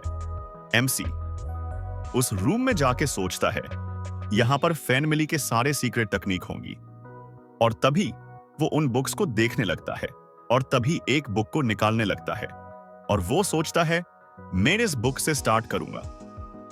कुनगेन फैमिली से, क्योंकि वो भी बहुत फेमस है सोर्ड आर्ट में। तभी उस बुक को ओपन करके एमसी उसे पढ़ने लगता है और वो सोचता है जैसे मैंने सोचा था। इसे समझना मुश्किल है क्योंकि ये 3rd स्टार मैजिक थ्योरी है। और तभी वो अपने बैग से एक बुक निकालने लगता है और वो बोलता है, अच्छा होता अगर मैं इस बुक को बाहर ले जाता, पर ऐसा किया तो मैं पकड़ा जाऊंगा। पर कुछ नहीं, मैं इन्हें कॉपी तो कर ही सकता हूं। और वो अपने बैग से पेन और बुक निकाल लेता है और वो सोचता है, मैं हर बार यहां आके थोड़ा थोड़ा कॉपी करता रहूंगा। और तभी सीन शिफ्ट होता है जहां पर एमसी दिखता है जो कैसल में जाके के कॉपी की हुई बुक पी रहा है और वो कभी कभी कॉपी करने के लिए फिर से जाता है। और ऐसे ही एक दिन कॉपी करते वक्त एमसी को किसी की आवाज आती है और वो थोड़ा डर जाता है और उठकर सोचता है कौन था। और वो सोचता है कौन होगा, कैसल से तो कोई यहां पर नहीं आ सकता। तभी हमें एक इंसान दिखता है जो एमसी को बोलता है, ओए तुम क्या हो? और तभी उस इंसान को देखकर एमसी बहुत शॉक हो जाता है और वो सोचता है ब्लैक ड्रैगन मोर्कन, वो क्या कर रहा है यहां पर? मैंने ऐसा कभी नहीं सुना था कि मोर्कन जिंदा हो गया मेरे पास्ट लाइफ में। तभी उसके तरफ देखते हुए एमसी सोचता है, शांत हो जाओ, मोर्कन हमारा फेयर नमिली गार्डियन है, वो मुझे कुछ नहीं करेगा शायद। अगर मैं उसे थोड़ी रेस्पेक्ट और ऐसा दिखाऊं कि मैं एक छोटा सा लड़का हूं और गलती से यहां पर आ गया हूं। तभी के बड़ी सांस लेके एमसी बोलता है, मैं रन कैंडल का लड़का हूं और यहां पर ग्रेट फैमिली गार्डियन को ग्रेट कर रहा हूं। मुरक्कन ये सुनकर बहुत गुस्से में आ जाता है। क्या कहा तुमने? गार्डियन? मैं रन कैंडल्स का गार्डियन। एमसी उसे ऐसा देखकर डर जाता है, पर तभी मुरक्कन उसे पास जाके बोलता है, तुम मुझे फैमिली गार्डियन कैसे बोल सकते हो? रन कैंडल के चूजे, ये क्या सिखा रहे हैं रन कैंडल अपने बच्चों को? मैं उनका फैमिली गार्डियन नहीं हूं। तुम बच्चे हो इसलिए मैं तुम्हें कुछ नहीं कर रहा, पर मैं तुम्हारा गार्डियन नहीं हूं बच्चे। और थोड़ी देर गुस्सा करके मुरक्कन नीचे बैठ जाता है और बोलता है, मैं मेरी नींद से उठ गया क्योंकि मुझे कुछ अच्छी खुशबू आई थी, पर यहां तो पास एक छोटा बच्चा है। तभी मुरक्कन एमसी को आवाज देता है और बोलता है, ओए बच्चे, मुझे तुमसे शैडो एनर्जी की खुशबू क्यों आ रही है? और वो बोलता है, भले ही मुझे सोए हुए बहुत साल हो गए हैं, पर मैं ये खुशबू कहीं भी और कभी भी याद रख सकता हूं। और तुमसे मुझे वही खुशबू आ रही है, और ऐसे खुशबू बस उनसे आती है जो सोल्डरेट के कॉन्ट्रैक्टर है, जैसा टेमर था। एमसी ये सुनकर शॉक हो जाता है और सोचता है कि मुरक्कन उठ गया क्योंकि मेरे शैडो एनर्जी के वजह से। तभी मुरक्कन यहां वह खुशबू सूंघने लगता है और उसे ऐसा देखकर एमसी सोचता है, क्यों ना मैं कुछ ट्राई करूं? तभी एमसी मुरक्कन को आवाज देता है। तभी मुरक्कन बोलता है, हाँ बच्चे, तो तुम्हें कुछ तो पता है ना? तभी एमसी उसे एक छोटा सा शैडो बॉल बना के दिखने लगता है और बोलता है, क्या आप इसके बारे में बोल रहे हैं? मेरे पापा ने बोला था ये पावर गॉड की है, शैडो गॉड की, सोल्डरेट की। तभी एमसी को देखकर मुरक्कन सोचता है, सोल्डरेट, क्या तुम मेरे साथ मजाक कर रहे हो? और वो नीचे बैठकर रोने लगता है और बोलता है, मैं इतने साल जीस के लिए वेट कर रहा था जिस कॉन्ट्रैक्टर के लिए वो एक बच्चा है। तभी कुछ पल वो दोनों एक दूसरे को घूरते हैं और तभी मुरक्कन बोलता है, ओए बच्चे, क्या तुमने सच में सोल्डरेट के साथ कॉन्ट्रैक्ट किया है? मतलब तुम वही हो जिसके साथ मुझे देना होगा मेरा प्रॉमिस कंप्लीट करने के लिए? एमसी सोचने लगता है, कैसा प्रॉमिस? तभी मुरक्कन बोलता है, ये सब छोड़ो, मैं तुम्हें सारी डिटेल्स बाद में दूंगा, और अभी मैं मेरे सही माइंड में नहीं हूं क्योंकि मैं अभी अभी उठा हूं, और मुझे नहीं लगता तुम्हें कुछ समझ भी आएगा क्योंकि तुम के छोटे बच्चे हो। पर ठीक है, मुझे खुद को इंट्रोड्यूस करने दो सोल्डरेट के कॉन्ट्रैक्टर को, मैं मुरक्कन। तभी वह पर बहुत ब्लैक एनर्जी जमा होने लगती है। वो देखकर एमसी शॉक हो जाता है। तभी मुरक्कन बोलता है, मैं सोल्डरेट का रिप्रेजेंटेटिव, उस दोस्त और लास्ट डिसेंडेंट जो फर्स्ट शैडो क्रिएचर से बना है, और जैसा मेरा कॉन्ट्रैक्ट है, अब से मैं तुम्हारा प्रोटेक्टर हो। और हमें दिखता है कि मुरक्कन के ड्रैगन में चेंज हो गया है और एमसी सोचता है, क्या मेरा प्रोटेक्टर? तभी मुरक्कन बोलता है, तुम्हारा नाम बोलो सोल्डरेट के कॉन्ट्रैक्टर। और तभी एमसी बोलता है, मैं जीन रन कैंडल, मैं सबसे यंगेस्ट चाइल्ड हूं रन कैंडल फैमिली का। और वो दोनों हाथ मिला के कॉन्ट्रैक्ट फॉर्म करते। अब हमें मुरक्कन के बारे में बताया जाता है कि ब्लैक ड्रैगन मुरक्कन, जिसके नाम से ही स्टॉर्मी पहाड़ को मुरक्कन पहाड़ नाम पड़ा। एक जमाने में मुरक्कन उस पहाड़ पे राज करता था, वो वह का रूलर था। पर एक दिन उसे एक इंसान ने हरा दिया, हमारे रन कैंडल के फाउंडर ने, ग्रेट टेमर ने। और ऐसा बोलते हैं कि उस हार के बाद मुरक्कन कहीं गायब हो गया। तभी हमें एमसी दिखता है जो सोचता है, पर सच कुछ और ही था। और रन कैंडल्स का फाउंडर और मुरक्कन अच्छे दोस्त थे, ना कि दुश्मन। और मुरक्कन तो फाउंडर का गार्डियन ड्रैगन था, और जिस भी इंसान का गॉड के साथ कॉन्ट्रैक्ट होगा उसका अपना एक ड्रैगन गार्डियन होगा। पर मुझे ऐसा किसी ने नहीं बताया, इवन सोल्डरेट ने भी नहीं, इसीलिए मुझे मुरक्कन के बारे में कुछ नहीं पता था। और अब समझ आ रहा है मुरक्कन इतने सालों से सोया हुआ क्यों था। और एमसी सोचता है, तो अब मुरक्कन उठ गया है तो क्या मेरे साथ भी एक गार्डियन होगा? और तभी एमसी दरवाजा खोल के बोलता है, मुरक्कन में आ गया। मुर्कन उसे देखकर खुश होता है और बोलता है, तो तुम आ गए। एमसी उसे एक बॉक्स देता है और बोलता है, ये कुछ खाने के लिए है, मेरे नैनी ने दिया है। और एमसी सोचता है, अच्छा है, अब से मैं मुर्कन को सब कुछ पूछ सकता हूं, जो जो मुझे जानना है। तभी हमें पता चलता है मुर्कन को उठ के एक मंथ हो गया है और एमसी उस टाइम में हर रोज उससे मिलने आते रहता है और साथ में कुछ खाने लाता है। और तभी एक दिन एमसी पूछता है कि तुमने टेमर से फाइट क्यों की थी? तो मुर्कन बोलता है, मैं ऐसा क्यों करूंगा? पर वो फिर से बोलता है, ऐसा हो भी सकता है, पर वो बहुत टाइम पहले हुआ था, तो मुझे कैसे कुछ याद होगा? और एमसी सोचता है, मुझे बस एक बात पता है मुर्कन के बारे में कि उसे बस स्ट्रॉबेरी पाई पसंद है। तभी मुर्कन बोलता है, क्या और नहीं है? अब सीन शिफ्ट होता है जहां पर मुर्कन एमसी को बोलता है, तुम यहां रोज आके क्या करते हो? और एमसी उसे बोलता है, मैं ये बुक्स कॉपी करने आता हूं। अगर मैं इन्हें बाहर ले गया तो प्रॉब्लम हो जाएगी, इसीलिए कॉपी करता हूं। मुर्कन बोलता है, तो तुम्हें वो क्या लिखा है, वो समझता है? एमसी बोलता है, मुझे बस 30% समझता है, बाकी का नहीं पता। मुर्कन बोलता है, ज्यादा मत सोचो, तुम्हारे उम्र के लिए उतना समझना भी बहुत ज्यादा है, और तुम्हारे उम्र के बच्चे तो कुछ भी नहीं कर सकते जो तुम कर रहे हो। तभी एमसी बोलता है, वो नॉर्मल लोगों के लिए ठीक है, मैं एक रन कैंडल हुडे में ऐसा नहीं हो सकता, और मैं सबसे छोटा हूं या मोइसी, मुझसे बड़े बारे भाई और सिस्टर भी है, और वही नहीं तो मेरी माँ और मेरा फादर भी है, और अगर मुझे सबसे ताकतवर बनना है तो मुझे उन सबको हराना होगा। तभी एमसी पूछता है, अगर मेरी जगह पर फाउंडर ने यह बुक पढ़ी होती तो उसे कितना समझता, और मेन फाउंडर से कितना वीक हूं जो सबसे ताकतवर थे। तभी मुर्कन थोड़ा सोच के बोलता है, उसे तो एक लाइन भी नहीं समझती। और तभी मुर्कन उठते हुए बोलता है, पर टेमर वो बुक पढ़ता ही नहीं, पहले वो फाइट करता और उसके बाद वो शायद पढ़ लेता फिर जाके। तुम में उसके जितना पोटेंशियल है उसके जैसा ही, पर तुम उसे जितने अच्छे नहीं हो। और एमसी बोलता है, तो क्या मैं कभी फाउंडर जितना ताकतवर नहीं बन सकता? मुर्कन बोलता है, नहीं ऐसा नहीं है, तुम सोल्डरेट के कॉन्ट्रैक्टर हो और तुम इतने स्मार्ट भी हो कि तुम वो बुक रीड कर सकते हो, तो तुम इतनी जल्दबाजी मत करो। तुम अभी बहुत यंग हो और बस ऐसे ही हार्ड वर्क करते रहो, और फिर तुम भी एक दिन उसके जितने ताकतवर हो सकते हो। क्या पता तुम उससे भी ज्यादा ताकतवर बन जाओ। एमसी बोलता है, ऐसा हो सकता है? मुर्कन बोलता है, हाँ। क्या तुम्हें पता नहीं सोल्डरेट का निकनेम क्या है? नहीं, मुझे नहीं पता, उसे इन्फिनिटी बोलते हैं। उसका मतलब है सोल्डरेट के पावर की कोई लिमिट नहीं है, और वैसे ही उसके कॉन्ट्रैक्टर मतलब तुम्हारी भी कोई लिमिट नहीं है। और मुर्कन एमसी के पीठ पर मार के बोलता है, तो ज्यादा टेंशन मत लो और खुद पर भरोसा रखो, और अब मैं तुम्हें एक तकनीक सिखाऊंगा जिससे तुम थोड़े ताकतवर हो जाओगे। मैं तुम्हें शैडो एनर्जी सिखाऊंगा। एमसी पूछता है, क्या शैडो एनर्जी रिलीज? मुर्कन बोलता है, हाँ वही, जो लोग शैडो एनर्जी यूज ही करते हैं उन सबको ये आना चाहिए, और ये सबसे बेसिक तकनीक है, पर बिना सीखे इसे यूज ही करना बहुत डेंजरस है, तो तुम्हें इसे अच्छे से सीखना होगा। और एमसी बोलता है, ठीक है मुर्कन, तो मुझे क्या करना होगा? मुर्कन बोलता है, पहले तुम्हें माना फॉर्म करना सीखना होगा। एमसी बोलता है, क्या माना फॉर्मेशन? क्यों? और एमसी सोचता है, ये तो मैंने मेरे पास्ट लाइफ में सीख लिया था। मुर्कन बोलता है, शैडो एनर्जी रिलीज सीखने के लिए पहले तुम्हें माना फॉर्म करना और फिर उसे मूव करना जरूरी है, और तुम्हें ये दोनों अच्छे से आना चाहिए।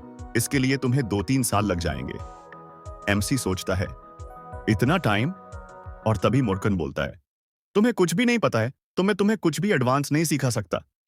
पर तभी एमसी माना फॉर्म करता है अपने हाथ पे और बोलता है, इतना काफी है? मुर्कन वो देखकर शॉक हो जाता है और माना को पास से देखते बोलता है, तुमने ये कैसे किया? एमसी बोलता है, मैं ये पहले से कर सकता हूं। तभी मुर्कन बोलता है, तो तुम्हें पता है माना कैसे मूव करते हैं? और तभी एमसी वो माना एक हाथ से दूसरे हाथ में मूव करता है। और तभी मुर्कन बोलता है, कुछ जीनियस लोग ही ऐसा कर सकते हैं, और तुम्हारे उम्र के तो किसी को ऐसा करता मैंने नहीं देखा। तुम अमेजिंग हो बच्चे।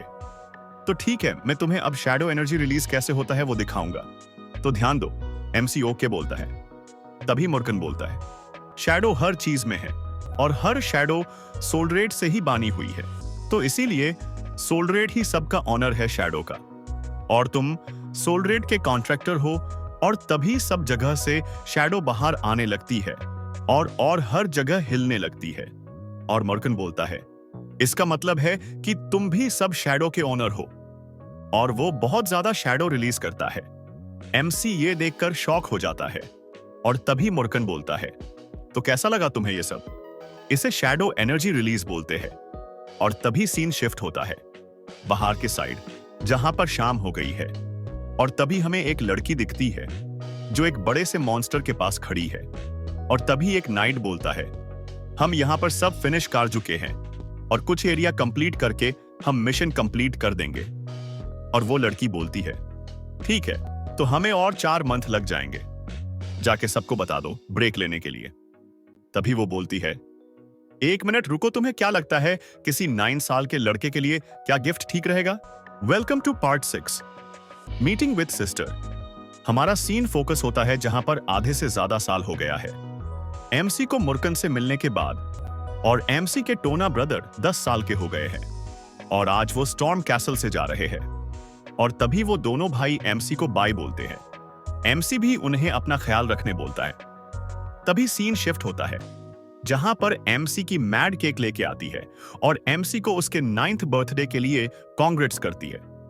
एमसी उसे थैंक यू बोलकर सब में केक बांटने देता है। गिल्ली भी उसे हाँ ही बोलती है, पर तभी एमसी को खान आवाज देता है, यंग मास्टर जीन, आपको परेशान करने के लिए माफ करना यंग मास्टर।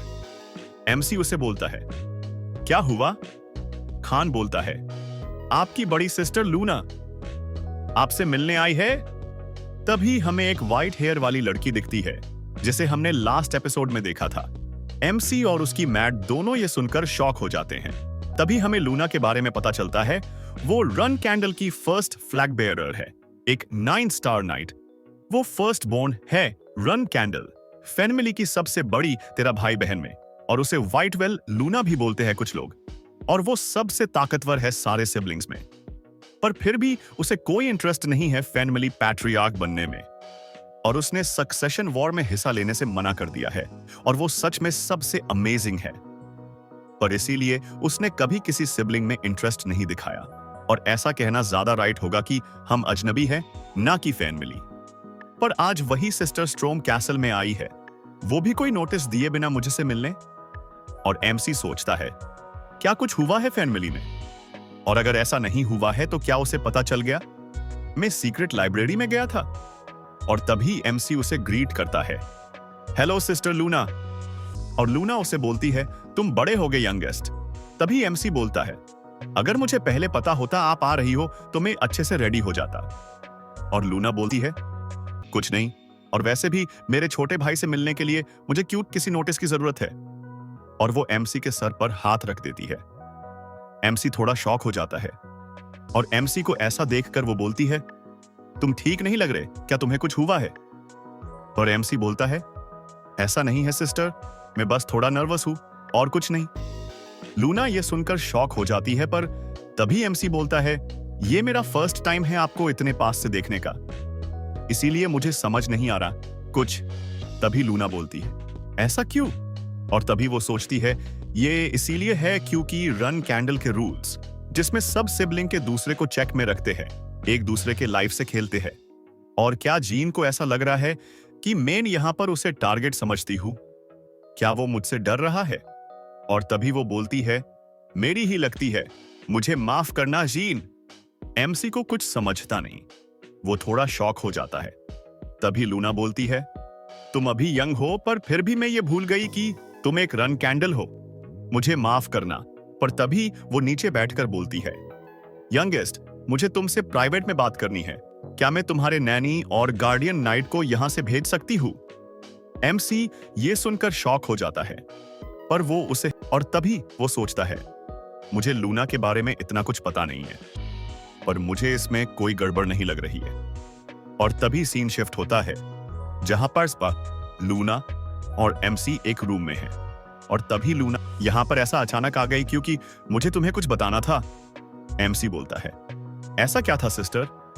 तभी वो बोलती है, तुम्हें याद है ना जब फादर तुमसे मिलने आए थे पर्सनली, और जब से ये हुआ है बहुत से सिबलिंग्स तुम पर नजर रख के हैं। तभी एमसी का हाथ पकड़ के वो बोलती है, इसका मतलब है कि जब तुम स्ट्रोम कैसल के बाहर निकलोगे, हमारे सारे सिबलिंग तुम्हें चेक में रखेंगे और वो तुम पर अटैक भी कर सकते हैं। पर यंगेस्ट, तुम निराश मत होना, और तुम चाहो तो तुम इस फैमिली वॉर से बाहर निकल सकते हो। और मैं चाहती हूं तुम्हारे साथ कुछ गलत ना हो। और तभी एमसी सोचता है, क्या बस इसीलिए सिस्टर लूना ने मैट्रियार्क बनने से मना कर दिया? और सिस्टर ने मेरे लास्ट लाइफ में क्यों मुझे कभी ऐसा कुछ नहीं बताया? क्या मैं इतने अटेंशन के काबिल नहीं था उस लाइफ में? या फिर बाकी सिबलिंग्स के लिए भी मैं कुछ नहीं था इसलिए? पर तभी एमसी बोलता है, लूना, मैं आपकी फीलिंग्स को समझता हूं। आप ये सब मेरे लिए बोल रही हो, पर मैं फैमिली वॉर से बाहर नहीं जाने वाला।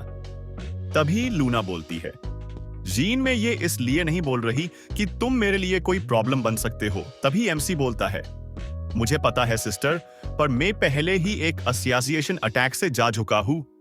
लूना ये सुनकर शॉक हो जाती है क्या? तभी एमसी बोलता है, इसीलिए मैं इस फाइट को छोड़ नहीं सकता। तभी लूना को बहुत गुस्सा आता है और उसके बॉडी से बहुत ओरा बाहर निकलने लगता है, और वो बोलती है, ऐसा किसने किया, वो भी स्टॉर्म कैसल में? किस सिबलिंग ये किया है जीन? जीन, बोलो किस सिबलिंग ने ऐसा किया है? तभी जीन बोलता है, मैं अभी आपको उसका नाम नहीं बता सकता, और सच बोलूं तो मुझे अभी पता भी नहीं है किस सिबलिंग ने ऐसा किया है। और वैसे भी लूना मैं ठीक हूं, और आज मुझे यह भी पता चल गया कि हर कोई सिबलिंग मुझे मरना नहीं चाहता। और तभी एमसी को उसकी सिस्टर हग कर लेती है और बोलती है, मेरे भाई, इसका मतलब है तुम अब से फैमिली वॉर में हो। ये कितनी बुरी बात है। और एमसी सोचता है, मुझे नहीं लगा था सिस्टर लूना इतनी अच्छी होगी, और बोलता है, कुछ नहीं लूना, मैं कर लूंगा। और तभी लूना को याद आता है, आज जीन का बर्थडे है, और वो बोलती है, आज तुम्हारा बर्थडे है, इसीलिए हम ये सब भूल जाते हैं, और मैंने तुम्हारे लिए एक गिफ्ट भी लाया है, रुको ये लो। और तभी हमें दिखता है एक पेंडेंट जो लूना ने एमसी के लिए लाया है। और तभी लूना एमसी को थोड़ा घूमने बोलती है, और एमसी घूम जाता है, और लूना वो पेंडेंट एमसी के गले में पहना देती है और बोलती है, अगर तुम कभी भी किसी मुसीबत में फंसे जो तुम खुद हैंडल नहीं कर सकते, तब ये नीला जेम तोड़ देना, और कुछ भी हो मैं तुम्हारे मदद के लिए आ जाऊंगी, फिर चाहे मैं कहीं भी रहूं, तो कभी इसे उतारना मत। और हाँ, happy 9th birthday gene. Gene भी उसे थैंक यू बोलता है, और तभी सीन शिफ्ट होता है थोड़ी देर बाद, जहां पर मैड केक लेके आती है, और लूना वो केक अपने हाथों से एमसी को खिलाती है। मैड ये देखकर बहुत खुश होती है, और तभी कुछ टाइम बाद लूना एमसी को बाय बोलकर चली जाती है। एमसी भी उसे बाय बोल के खुद का ध्यान रख बोलता है। और अब सीन फोकस होता है जहां पर एमसी को देखकर मुरक्कन बोलता है, तो तुम आ गए, और तुमने ये क्या पहना है? तभी एमसी बोलता है, ये पेंडेंट, ये तो मुझे गिफ्ट दिया है। और तभी मुरक्कन बोलता है, वो इंसान तुम्हें सच में बहुत चाहता होगा जो उसने तुम्हें ऐसा कुछ दिया है। एमसी बोलता है, ऐसा क्या है इसमें? तभी मुरक्कन बोलता है, ये बस कोई पेंडेंट नहीं है, ये डीमन किंग ऑर्गाल का आर्टिफैक्ट है। कुछ 100 पहले लोग अपनी जिंदगी रिस्क में डालते थे ऐसा आइटम के लिए। तभी एमसी बोलता है, क्या ये इतना इंपॉर्टेंट है? मुरक्कन बोलता है, हाँ, इससे तुम प्रोटेक्शन मिलती है जिससे तुम्हें 5 स्टार मैजिक से भी कुछ नहीं होगा, और ये तुम्हारी मैजिकल पावर भी बढ़ाएगा, और इसमें समन एबिलिटी भी होगी। तभी एमसी बोलता है, तुम्हें इसके बारे में बहुत कुछ पता है। मुरक्कन बोलता है, क्योंकि मैं और वो एक ही टाइम पर जिंदा थे। तभी मुरक्कन बोलता है, क्या ये उसी इंसान ने दिया जो कुछ टाइम पहले यहां पर आया था? एमसी बोलता है, हाँ, वो मेरी बड़ी सिस्टर थी। रुको, क्या तुम्हें उसकी एनर्जी यहां तक महसूस हो रही थी? तभी मुरक्कन बोलता है, हाँ, तुम्हारी सिस्टर ताकतवर थी और उसने भी मेरी एनर्जी महसूस की होगी। एमसी ये सुनकर शॉक हो जाता है, क्या उसने तुम्हारी एनर्जी महसूस की? वो फैमिली को तो नहीं बताएगी ना? तभी मुरक्कन बोलता है, तुम कितना डरते हो?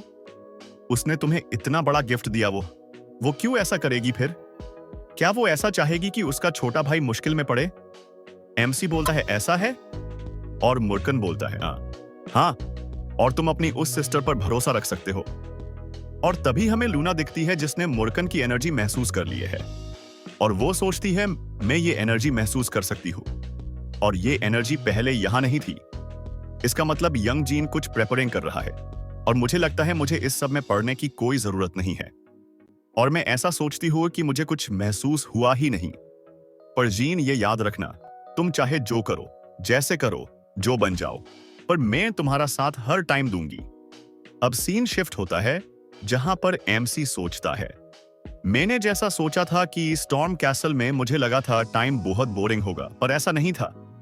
मेरे फादर ने स्पेशल मीटिंग की, मेरी सिस्टर मैरी ने फिनिक्स हार्ट दिया, सिस्टर लूना भी मुझसे मिलने आई थी, और मैं मुर्कन से भी मिला, मेरे ड्रैगन गार्डियन से।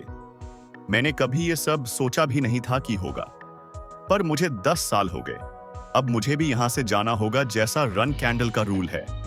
तभी हमें एमसी दिखता है जो खान के साथ फाइट कर रहा है। वो प्रिपरेशन कर रहा है स्टॉर्म कैसल को छोड़ने से पहले। तभी एमसी फाइनर्स के साथ खान पर एक अटैक करता है, पर खान वो अटैक रोक देता है और खान सोचता है जैसा मैंने सोचा था। मैं जब बाकी लोगों से जब ट्रेनिंग कर रहा था तब वो ठीक थे, पर यंग को देखकर लगता है वही मुझे सिखा रहा है, इसीलिए पैट्रियार्क उसे पसंद करते हैं। तभी खान बोलता है आज के लिए इतना ही। एमसी भी उसे बोलता है ठीक है। तभी खान बोलता है, यंग मास्टर जीन। एमसी उसके तरफ देखकर बोलता है क्या हुआ? तभी खान नीचे झुक के बोलता है आपको सीखा ना, मेरे लिए हॉनर की बात थी, thank you young master. MC ये सुनकर शॉक हो जाता है। तभी खान बोलता है अब ज्यादा टाइम नहीं बचा है आपका स्टॉर्म कैसल में, पर मैं आपको प्रॉमिस करता हूं उसमें आपको जितना हो सके उतना सिखाऊंगा। तभी एमसी बोलता है ठीक है, तो आज से मैं तुम्हारे हवाले।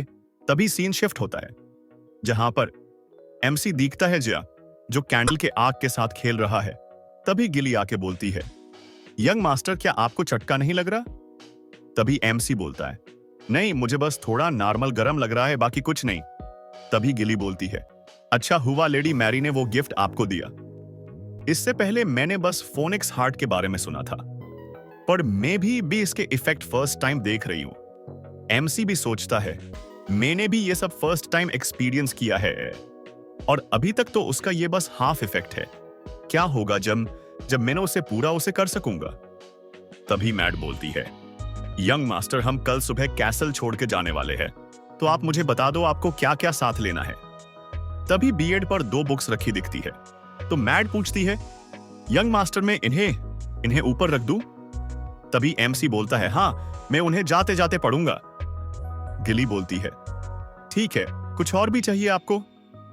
एमसी बोलता है वो किताबें काफी है, ठीक है मैं आपके लिए स्ट्रॉबेरी पाई बनाऊंगी, आपको वो पसंद है ना?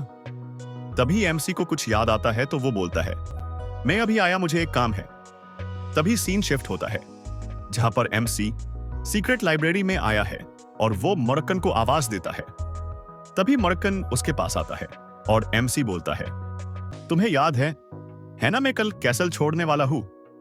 मोरक्कन बोलता है हाँ मुझे पता है, तुम्हें तो पता ही है ना इस डे के लिए मैंने कितना वेट किया है। तभी एमसी बोलता है तो तुम मेरे साथ कैसे चलोगे? तभी मोरक्कन बोलता है तुम उसकी चिंता मत करो, तुम्हें पता है ना मैं ब्लैक ड्रैगन मोरक्कन हूं, भले ही मैं वीक हूं अभी, पर यह सब करना मेरे लिए बहुत सिंपल है, मैं तुम्हें ऐसे फॉलो करूंगा कि कोई नोटिस नहीं कर पाएगा। तभी एमसी बोलता है क्या तुम वीक हो गए हो? तुमने मुझे यह सब बताया क्यों नहीं? मोरक्कन बोलता है तुम्हें क्या लगा था इतने साल सोने के बाद मुझे कुछ नहीं होगा? एमसी बोलता है वो ठीक है, पर क्या तुम अपनी पावर फिर से बढ़ा सकोगे? मोरक्कन बोलता है हाँ, जैसे जैसे तुम ताकतवर होते जाओगे मैं भी ताकतवर हो जाऊंगा, क्योंकि मैं तुम्हारा गार्डियन हूं, तो जल्दी जल्दी मेहनत करके ताकतवर मैजिक सोर्ड मास्टर बन जाओ जैसा टेमर था। तभी जीन बोलता है हाँ, तुमने कहा था रन कैंडल पहले मैजिक सोर्डमैन फैन मिली थी। तभी एमसी सोचता है सोल्डरेट ने बोला था कि रन कैंडल फैन मिली, मैजिक सोर्डमैन फैन मिली थी, और उनमें सबसे ताकतवर टेमर रन कैंडल था, पर अभी कोई टेमर को जानता भी नहीं। पर इसकी वजह है अभी के रन कैंडल मैजिक को रिजेक्ट करते हैं, क्योंकि मैजिक यूजेस करने से स्वॉर्ड मास्टर नहीं बन सकते। और ऐसा इसलिए हुआ क्योंकि रन कैंडल ने शपथ ली थी कुछ 1000 ईयर पहले मैजिक ना यूजेस करने की। भले ही वो अभी भी मुझे गार्डियन समझते हैं फैमिली का, पर अगर मैं उनके सामने आया तो वो मुझे देखकर खुश नहीं होंगे, पर एक दिन वो सब हम दोनों को गॉड जैसा समझने लगेंगे। तभी एमसी बोलता है, तुम्हें सच में लगता है रन कैंडल ऐसा करेंगे? मुर्कन बोलता है, ये बहुत अजीब लगता है, छोड़ो मैं अच्छे से तुम्हें फॉलो करूंगा तो तुम टेंशन मत लो। मैं यहां पर भी मेरी बॉडी की जगह कुछ और रख दूंगा, कोई फाइंड नहीं कर पाएगा। तभी एमसी बोलता है, तुम्हें नहीं लगता किसी को शक हो जाएगा? तभी मुर्कन बोलता है, भले ही मैं जितना ताकतवर था उतना नहीं हूं, पर मेरा मैजिक किसी को नहीं समझेगा और जीतना हो सके उतने टाइम तक मैं ये करूंगा। तभी एमसी बोलता है, ठीक है, पर मैं तुम्हारे लिए कुछ लाया हूं। मुर्कन ये सुनकर एमसी की तरफ देखता है, क्या है? तभी एमसी अल्कोहल और केक निकालता है। यह देखकर मुर्कन खुश हो जाता है। तभी एमसी बोलता है, ज्यादा मत पीना। पर मुर्कन उस पर ध्यान नहीं देता और बोलता है, तुम्हें सपोर्ट करना राइट चॉइस थी। आज के लिए इतना ही, मिलते हैं part 7 outside world. Scene focus होता है जहां पर गिल्ली एमसी को बोलती है, यंग मास्टर, आप रिलैक्सिंग और सिंपल लाइफ के बारे में नहीं सोच सकते अब से। जैसी लाइफ आप स्टॉर्म कैसल में जी रहे थे उससे बहुत डिफरेंट लाइफ होगी अब से आपकी। आप बहुत ट्रेनिंग कर रहे थे पर आपको अभी और ज्यादा मेहनत करनी होगी और आप बहुत बिजी हो रहोगे और मैं आपके लिए पाई भी नहीं बना पाऊंगी बार बार। तभी एमसी बोलता है, टेंशन मत लो गिली, में जनता हूं ये सब और मैं अपना बेस्ट दूंगा मैन कैसल में भी। तभी गिली बोलती है, यस यंग मास्टर, में भी मेरा बेस्ट दूंगी और मैं और ज्यादा मेहनत करूंगी। तभी 2 नाइट आके एमसी को बोलती है, यंग मास्टर, हम दोनों गार्डियन नाइट्स हैं, मैं जेरोम एंड ये होल्ड्स, हम दोनों आपको एस्कॉर्ट करेंगे। तभी एमसी बोलता है, ठीक है, मैं फिर तुम्हारे हवाले रहूंगा। अभी चलो, आज डेट है अक्टूबर 31, 1689 और हमें दिखता है एमसी कैसल छोड़ के जा रहा है। तभी एमसी सोचता है, फाइनली मैं यहां से जा रहा हूं। अब सीन शिफ्ट होता है जहां पर गिली बोलती है, बाहर बहुत स्नो हो रही है, मुझे लगता है यंग मास्टर ये ज्यादा होने से पहले हम किसी विलेज में रुक जाते हैं। अगर बहुत ज्यादा स्नो हो गई तो टेलीपोर्टेशन गेट बंद हो जाएंगे। तभी एमसी बोलता है, ठीक है, पर तभी कुछ होता है जिससे गिली डर जाती है और शॉक हो जाती है और एमसी भी यहां वह देखने लगता है। तभी एक नाइट बोलता है, हम पर अटैक हुआ है, आप दोनों प्लीज कैरेज के अंदर ही रहो। गिली बोलती है, यंग मास्टर कुछ नहीं होगा, आप यहां पर सेफ हो तो आप टेंशन मत लो। जेरोम और होल्ड्स 7 स्टार गार्डियन नाइट्स है और यहां पर मैं भी हूं।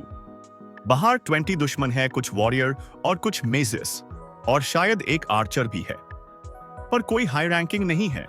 पर तभी एमसी को कुछ समझता है और वो बोलता है, गिली, हमें इस कैरेज से अभी बाहर जाना होगा। क्यों यंग मास्टर? तभी एमसी बोलता है, तुम्हें पता है ना, रन कैंडल गार्डन नाइट्स को किसी भी सिचुएशन में चाइल्ड को अकेला नहीं छोड़ सकते, उनमें से एक तो यहां रहना ही चाहिए। तभी गिली को भी समझता है। तभी एमसी बोलता है, इसका मतलब वो दोनों नाइट्स फेक थे, इसका मतलब उन्होंने इस कैरेज में कुछ रखा होगा मुझे मारने के लिए, हमें यहां से निकलना पड़ेगा गिली। तभी गिली बोलती है, यस यंग मास्टर, अभी के लिए मैं आपको प्रोटेक्ट करूंगी। और तभी गिली आपने वेपन निकल लेती है और बोलती है, प्लीज यंग मास्टर, मैंने कुछ गलत किया होगा तो समझ लेना। और गिली एमसी को लेके बाहर निकल जाती है। तभी गिली भागते भागते बोलती है, यंग मास्टर, मैं पनिशमेंट रिसीव करूंगी जैसे ही हम मैन कैसल में पहुंचेंगे। तभी एमसी बोलता है, गिली, अब ये टाइम नहीं है ऐसी बात करने की और अभी उनके पास चलो, मुझे कुछ कंफर्म करना है। तभी गिली बोलती है, क्या? तभी एमसी बोलता है, जैसा तुम बोल रही थी, इसका मतलब है जो लोग उनसे फाइट कर रहे थे वो हमारे लोग होंगे और अगर वो मुझे मारना चाहते हैं तो ये उनके लिए राइट टाइम है। तभी गिली बोलती है, मैं समझ गई यंग मास्टर। तभी एक नाइट बोलता है, जाके जिन रन कैंडल को ढूंढो और बाकी के लोग एनिमीज को रोको। तभी एमसी उन्हें देखकर बोलता है, जैसा सोचा था। और गिली बोलती है, वो सिंबल डीमन और ब्लैक स्कुरा, वो यूटा फेरन मिली मैजिक फेन मिली है और मर्सनारी ग्रुप ब्लैक किंग स्क्वाड। तभी एक मेज बोलता है, मुझे वो दोनों मिल गए और यहां पर जिन भी है, सब लोग जिन रन कैंडल को प्रोटेक्ट करो। तभी एक रेड हेयर नाइट एमसी और गिली के पास आके बोलता है, मैं मोरेका ब्लैक किंग स्क्वाड का कैप्टन, हम यहां पर आपको प्रोटेक्ट करने आए हैं। तभी वो उन दोनों दुश्मन को देखकर बोलता है, तुम दोनों कैसे हिम्मत भी कर सकते हो ऐसा कुछ करने की? तभी उन्हें देखकर एमसी सोचता है वो दोनों फेक थे। अगर वो 7 स्टार नाइट होते तो उन्हें कोई प्रॉब्लम नहीं होती बाकी नाइट से लड़ने में। तभी गिली चिल्लाती है, तुम दोनों कौन हो? तुम्हारा एम क्या है? और किसने करने लगाया है ये तुम्हें? तभी उनमें से एक बोलता है, कितने फालतू सवाल है और हम रन कैंडल के कुत्ते को कुछ बताएंगे। तभी गिली बोलती है, यंग मास्टर क्या ऑर्डर है? एमसी बोलता है, उनमें से एक को मार दो और एक को जिंदा पकड़ो, पर तुम उसका हाथ काट सकती हो और फिर उसे मेरे पास लेके आना ना। तभी गिली अटैक करने निकलती है और बोलती है, जैसा आप बोले मास्टर। और जैसा एमसी ने बोला वैसे ही गिली एक को मार देती है और दूसरे का हाथ काट देता है। फिर भी हाथ कटने के बाद भी वो गिली पर अटैक करता है, पर गिली उसे नीचे गिरा देती है और उस पर पाव रखती है और तभी उसे खींचते हुए एमसी के पास ले जाती है। तभी एमसी बोलता है, ऐसा लगता है तुम्हारे मास्टर ने उसके अपोनेंट को कम समझ लिया। तुम्हें इतना भी नहीं पता रन कैंडल फैमिली की नैनी बनने के लिए तुम्हें 7 स्टार या उसके ऊपर का होना पड़ता है। और अगर तुम्हें मुझे मारना था तो कम से कम 3, 4, 8 स्टार नाइट भेजते। तभी वो नाइट बोलता है, जोक मारना बंद करो रन कैंडल, ये बस एक वार्निंग थी। तुम सब रन कैंडल जल्दी ही मर जाओगे। हाँ, एरा खत्म हो जाएगा। तभी जिन बोलता है, ये तो मैं भी चाहता हूं। मैं नहीं चाहता रन कैंडल्स का रूल हो सब जगह पर, बल्कि मेरा एरा शुरू हो जीन रन कैंडल का। तभी वो नाइट बोलता है, तुम कुछ नहीं हो जिपल के सामने। तभी एमसी बोलता है, जिपल वही फैमिली जो बाकी की आधी दुनिया कंट्रोल करती है। जैसे रन कैंडल सोर्ड मास्टर बनते हैं वैसे ही जिपल मैजिक को वो परसीव करते हैं। और बहुत टाइम पहले जब रन कैंडल के फाउंडर मर गए तब जिपल ने एक लॉ बनाया जिससे रन कैंडल मैजिक नहीं यूज ही कर सकते। और तभी रन कैंडल की सारी एबिलिटी भी सील कर दी और रन कैंडल के लिए वो 1000 ईयर्स एनिमी है। तभी एमसी बोलता है, मैं सोच ही रहा था ये किसने किया है, पर ये तो बस जिपल थे। गिली, इसे कहीं दूर फेंक दो, इसे कुछ पूछना भी किसी काम का नहीं है। और तभी गिली उसे उठिक ले जाने लगती है और एमसी सोचता है, भले ही रन कैंडल और जिपल दुश्मन है, पर ये सब उन्होंने नहीं किया है। वो ऐसे नहीं हैंडल कर सकता और ये उनके फॉलोवर्स हैं जो खुद से ये कर रहे हैं। पर मुझे कुछ सही नहीं लग रहा। वो दोनों फेक थे, पर इवन गिली भी नहीं बता पाई कि को 7 स्टार नाइट है। क्या ये सब वो इंसान कर रहा होगा? तभी सीन शिफ्ट होता है और गिली आके एमसी को बोलती है, जैसा आपने बोला मैंने उसे दूर फेंक दिया है। एमसी उसे थैंक यू बोलता है और एक नाइट के पास जाके बोलता है, तुम बोल रहे थे तुम ब्लैक किंग स्क्वाड के कैप्टन मुरेका हो। तभी वो रेड हेयर नाइट बोलता है, हाँ मैं ही हूं कैप्टन। मैं तुम्हारे वह जैसे बच सका क्योंकि तुमने उनकी अटेंशन तुम्हारा तरफ कर ली। हम जब रन कैंडल कैसल पहुंच जाएंगे तब मैं तुम्हें रिपोर्ट कर दूंगा। फैमिली तुम्हें रिवॉर्ड देगी और मैं तुम पर भरोसा करता हूं, तो तुम मेरे साथ रहना जब तक हम टेलीपोर्टेशन गेट तक नहीं पहुंच जाते। तभी वो नाइट बोलता है, मैं मेरा बेस्ट करूंगा मास्टर। और वो सोचता है, ये भले ही रन कैंडल है और अभी बहुत छोटा है और अभी अभी कैसल छोड़ा है, पर वो अभी से कॉन्फिडेंट और डिग्निफाइड है। और अभी जो उसने बोला कि वो उसका राज चाहता है ना कि रन कैंडल्स का, वो बस ऐसे नहीं बोला होगा। तभी वो अपने स्क्वाड से बोलता है, तुम सब ध्यान से सुनो, अच्छे से रहो, जब तक हम टेलीपोर्टेशन गेट तक नहीं पहुंच जाते, और कुछ भी उल्टा फूलता मत बोलना। तभी वो बोलते हैं, ये आप क्या बोल रहे हो बॉस, ऐसे फालतू ऑर्डर क्यों दे रहे हो? तभी वो बोलता है, मैंने जैसा बोला वैसा करो। तभी गिली बोलती है, कैप्टन मुरेका अब हम आगे जा सकते हैं। तभी वो बोलता है, हाँ हम आगे जा सकते हैं मिस। और अब सीन फोकस करता है जहां पर एमसी और उसके साथ बाकी गार्ड पीछे पीछे चल रहे हैं। तभी गार्ड कैप्टन बोलता है, क्या हमने राइट किया उन फेक को अकेला छोड़ के? तभी एमसी बोलता है, ये ठीक है, और वैसे भी वो जिंदा मिले या मरे हुए, ये उनके कामरेड्स के लिए अच्छा एग्जाम्पल होगा। और हाँ गिली, तुमने आज बहुत अच्छा किया। गिली भी एमसी को थैंक यू बोलती है। और हाँ यंग मास्टर, हम 2 घंटे में पास के विलेज तक पहुंच जाएंगे। एमसी बोलता है, ठीक है, हमें वहीं पर वैसे भी वेट करने पड़ेगा जब तक टेलीपोर्टेशन चालू नहीं होता। और तभी गिली एमसी की तरफ देखती है और एमसी बोलता है, जो हुआ उसके बारे में ज्यादा मत सोचो, इसमें तुम्हारी कोई गलती नहीं थी। खान भी उन्हें पकड़ नहीं पाया। वो तो 9 स्टार नाइट, तो तुम बस 7 स्टार नाइट हो। तुम्हारे लिए ये बहुत हार्ड है, और मैंने जो बताया तुम्हें कि वो फेक है और तुम मुझसे पहले ये सब समझ नहीं सकी है, वो भी कोई प्रॉब्लम नहीं है। तभी गिली बोलती है, मुझे माफ करना यंग मास्टर, सॉरी। तभी एमसी उसे देखकर सोचता है, गिल्ली अभी भी सेम है जैसी वो पहले थी। रन कैंडल की नैनी होने के वजह से उसका फेट चाइल्ड के साथ जुड़ा हुआ था, और पिछले वाले लाइफ में भी गिल्ली मेरी नैनी थी। पर मेरे पास कोई टैलेंट नहीं था उस लाइफ में, और उसके वजह से उससे भी बहुत कुछ सहना पड़ा था। पर उस सब के लिए गिली ने कभी कुछ भी नहीं बोला मुझे। और जिस दिन मुझे घर से निकाला था, उसी दिन गिली को भी मेरे साथ निकाला था। पर उस दिन भी वो मुझसे माफी ही मांग रही थी अपना हेड डाउन करके, और इसलिए मुझे गिली से हार्श बिहेव नहीं करना है।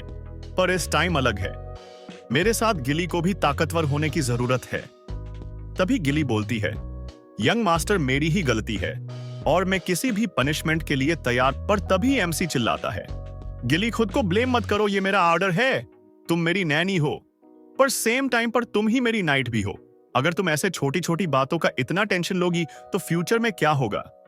तो आगे से ध्यान रखना, मुझे ये सब फिर से बोलने मत लगाना। गिली बोलती है, यस यंग मास्टर, मैं ये ध्यान में रखूंगी। तभी गिली सोचती है, यंग मास्टर मेरी इतनी परवाह करते हैं, इसलिए ऐसा बोल रहे हैं। मुझे भी खुद को संभालना होगा, सा होगा। यंग मास्टर में मैं बेस्ट करूंगी। तभी एमसी उसे देखकर सोचता है, ऐसा लगता है वो अभी ठीक है। तभी वो एक होटल में पहुंच जाते हैं, और एमसी सोचता है, वो फेक नाइट्स, इसका मतलब ये जरूर उसी का काम होगा। ट्रांसफॉर्मेशन सोर्सर बुबारे गेस्टों। वैसे तो ट्रांसफॉर्मेशन मैजिक ड्रैगन करते हैं, पर ड्रैगन भी परफेक्ट ट्रांसफॉर्मेशन नहीं कर सकते। पर बुबारे अकेला इंसान है जो परफेक्ट ट्रांसफॉर्मेशन कर सकता है, और वो ये एबिलिटी बहुत सारे क्राइम करने के लिए उसे करता है। और अगर वो इस सब में है तो बहुत डिफिकल्टी होगी। भले ही उसने अभी तक ऐसा कुछ नहीं किया है, पर फिर भी ये बहुत प्रॉब्लमैटिक हो सकता है। तभी नाइट कैप्टन एमसी और गिली को रूम दिखाता है। तभी रूम में जाके के एमसी सोचता है, जब मैं पिछले लाइफ में 20 साल का था तब वो पकड़ा गया था, पर अगर मैं उसे मेरे साथ कर पाया तो वो मेरे बहुत काम आ सकता है। पर ऐसी कोई जरूरत नहीं है उसे मेरे साथ लेने की जो कभी मुझ पर ही अटैक कर सकता है। छोड़ो, इससे पहले कि वो कुछ करे मुझे उस पर ध्यान रखना होगा। तभी गिली एमसी की तरफ मुड़ के बोलती है, यंग मास्टर मैं आपको गार्ड करूंगी। पर एमसी सो जाता है तब तक, और ये पार्ट है खत्म होता। Welcome to part eight fateful meeting. और हमारा सीन वहीं से शुरू होता है जहां पर एमसी सो रहा था। तभी किसी आवाज से वो उठ जाता है, और वो सोचता है, क्या मैं सो गया था? भले ही मैंने बहुत ट्रेनिंग की है स्टॉर्म कैसल में, पर अभी भी लगता है ये सब एक 10 साल के बच्चे के लिए बहुत ज्यादा है। तभी हमें बिल्ली की आवाज आती है, और एमसी सोचता है, ये क्या साउंड है? तभी हमें एक काली बिल्ली दिखती है जो खिड़की पर खड़ी है, और एमसी उसे ऐसा देखकर थोड़ा शॉक हो जाता है, और उसे देखकर वो सोचता है, क्या तुम वो हो? और उसे मुर्कन जो बोला था वो याद आता है कि वो एमसी को फॉलो करेगा हाइड होके। तभी एमसी विंडो के पास जाता है और बोलता है, तो तुम मुझे फॉलो करने वाले थे? हाइड होके उसका मतलब ये था। और वो बिल्ली ऐसा लगता है एमसी पर चिल्ला रही है। तभी एमसी बोलता है, ठीक है मेरी गलती हो गई, पर मैं शॉक हो गया था तुम्हें ऐसे बिल्ली जैसा देखकर। तभी वो विंडो खोलता है और वो बिल्ली अंदर आ जाती है रूम में, और एमसी बोलता है, मुझे नहीं लगा था तुम मुझे ऐसे कभी फॉलो करोगे, और मुझे तो लगा था तुम मेरे कोई सर्वेंट या कुछ और बनकर फॉलो करोगे, जैसे कि हॉर्स पर। ठीक है। और वो बिली एमसी की तरफ बहुत गुस्से में देखती है, और तभी वो बिली ट्रांसफॉर्म होती है हमारे मुर्कन में, जो एमसी पर चिल्लाता है, तुम्हें क्या लगता है मैं तुम्हारा सर्वेंट बन गया तो कोई मुझे नोटिस नहीं करेगा? तुम क्या पागल हो बच्चे? तुम्हें क्या पता ये कितना टफ था तुम्हें फॉलो करना? पर तभी मुरक्कन को पाव फ्लोर में फांस जाता है और जाके दीवार से टकरा जाता है। तभी वो आवाज सुनकर गिल्ली आ जाती है रूम में, और वो बोलती है, यंग मास्टर क्या हुआ? क्या आप सेफ है? आपको कुछ हुआ है? और तभी उसे एमसी के साइड में बैठा हुआ मुरक्कन दिखता है, और उसे देखकर वो बोलती है, तुम यहाँ कैसे आ गए? तुम यंग मास्टर को हार्म करने वाले हो, मैं तुम्हें नहीं छोड़ूंगी। और वो मुरक्कन पर अटैक कर देती है। एमसी उसे रोकने का ट्राई करता है, पर वो एमसी की बात नहीं सुनती, और वो मुरक्कन को बोलती है, तुम यहाँ क्यों आए हो? किसने भेजा है तुम्हें यहाँ? तुम क्या चाहते हो? जल्दी बोलो, इससे पहले लेकिन मैं तुम्हें मार दूं। तभी मुर्कन उसका नाम सुनकर सोचता है, क्या ये गिली है? मेरी गिली। और वो उसे देखकर बोलता है, स्ट्रॉबेरी पाई, हम आखिरकार मिल गए। और गिली उसकी बात सुनकर शॉक हो जाती है। स्ट्रॉबेरी पाई? और एमसी ये सिचुएशन देखकर सोचता है, ये क्या हो रहा है? तभी सीन शिफ्ट होता है और हमें दिखता है एमसी गिली को बता रहा है, ये है रन कैंडलस गार्डियन ब्लैक ड्रैगन मुर्कन। और मुर्कन ये तभी मुर्कन बोलता है, मुझे पता है वो मेरी स्ट्रॉबेरी पाई है। तभी नीचे झुक के गिली मुर्कन से माफी मांगने लगती है, मैं बस रन कैंडल की एक लॉ रैंक सर्वेंट हूं और फिर भी मैंने आप पर अटैक किया, मुझे माफ कर देना ग्रेट गार्डियन। तभी मुर्कन बोलता है, टेंशन मत लो स्ट्रॉबेरी पाई, मैं तुम्हें कैसे कुछ कर सकता हूं। तभी वो मुर्कन को पूछती है, आप मुझे स्ट्रॉबेरी पाई क्यों बोल रहे हो? तभी मुर्कन बोलता है, क्योंकि तुम बहुत ब्यूटीफुल हो और तुम स्ट्रॉबेरी पाई परफेक्ट बनाती हो। और ये सुनते ही गिल्ली एमसी की तरफ देखती है, उससे बोलती है, तो यही वो रीजन है जिसके लिए आप मुझे रोज स्ट्रॉबेरी पाई बनाने बोलते थे। तभी गिली को अपने साथ बिठा के एमसी उसे सब बता देता है, जो जो हुआ है, और वो उससे माफी भी मांगता है। और गिली बोलती है, इतना कुछ हो गया और मुझे कुछ भी नहीं पता था। और यंग मास्टर, आप माफी मत मांगो, मुझे हमेशा से पता था आप टैलेंटेड हो, पर मैजिक कॉन्ट्रैक्ट वो भी सोल्ड रेट के साथ, और अब एक ड्रैगन भी। सॉरी, पर मैं बस शॉक हूं और मैं आपके लिए हैप्पी हूं एक नैनी के तौर पे। तभी एमसी बोलता है, गिली तुम अब हम में से एक हो, और याद रखना फेनमिली को पता नहीं होने दे सकते हम कि मुर्कन फेनमिली गार्डियन उठ गया है और वो हमारे साथ है। तभी गिली बोलती है, यस यंग मास्टर मैं समझती हूं। तभी मुर्कन बीच में आके बोलता है, तुम टेंशन मत लो स्ट्रॉबेरी पाई। और गिली भी उसे थैंक यू बोलती है और वो बोलती है, तो जो आवाज आया था वो आप ट्रांसफॉर्म हो रहे थे, उससे हुआ था क्या? मुर्कन उसे बताने वाला होता है पर एमसी उसे रोक देता है और वो बता देता है कि वो गिर गया था। और ये सुनकर गिली को उस पर डाउट आता है और वो एमसी को बोलती है, यंग मास्टर आपको लगता है हम उस पर भरोसा कर सकते हैं?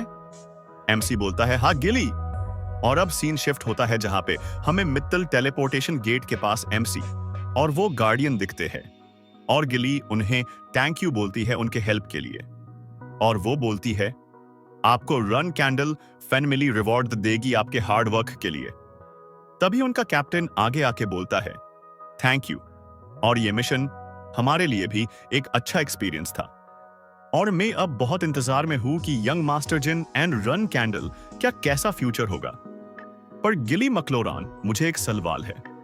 और गिली बोलती है, क्या? और वो बताता है, आपके पास इतना पोटेंशियल और टैलेंट भी है, तो अपने क्यों मैक्लोरेन फैमिली छोड़ के रन कैंडल की नैनी बनने का सोचा? और गिली बोलती है, वो इतना इंपॉर्टेंट नहीं है और हमारे पास इतना टाइम भी नहीं है। तभी कैप्टन बोलता है, हमें माफ करना, में कुछ ज्यादा भी पर्सनल चला गया।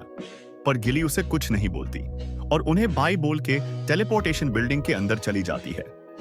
तभी काउंटर पर एक इंसान उनकी आईडी मांगता है और तभी गिली उन्हें कुछ दिखता है, जिसे देखकर वो समझ जाते हैं कि वो रन कैंडल फेनमिली से है। और एक इंसान उन्हें यहां आने के लिए थैंक यू बोलता है और उन्हें अपने आप को फॉलो करने बोलता है और एमसी और गिली उसके पीछे जाते हैं।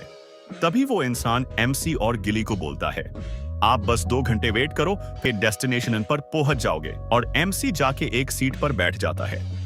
तभी गिली बोलती है, यंग मास्टर, और एमसी उसके तरफ देखता है। तभी वो बोलती है, मैं थोड़ी टेंशन में हूं, अगर मुर्कन का सबको पता चल गया तो भी हम कुछ कर सकते हैं। पर तभी एमसी बोलता है, तुम मेरे मैजिक के बारे में सोच रही हो? और वो बोलती है, हाँ यंग मास्टर, आपको पता ही है ना, रन कैंडल कभी एक्सेप्ट नहीं करेंगे मैजिक को। तभी एमसी बोलता है, तुम उसकी चिंता मत करो, मैं मैजिक कहीं पर नहीं यूज करूंगा।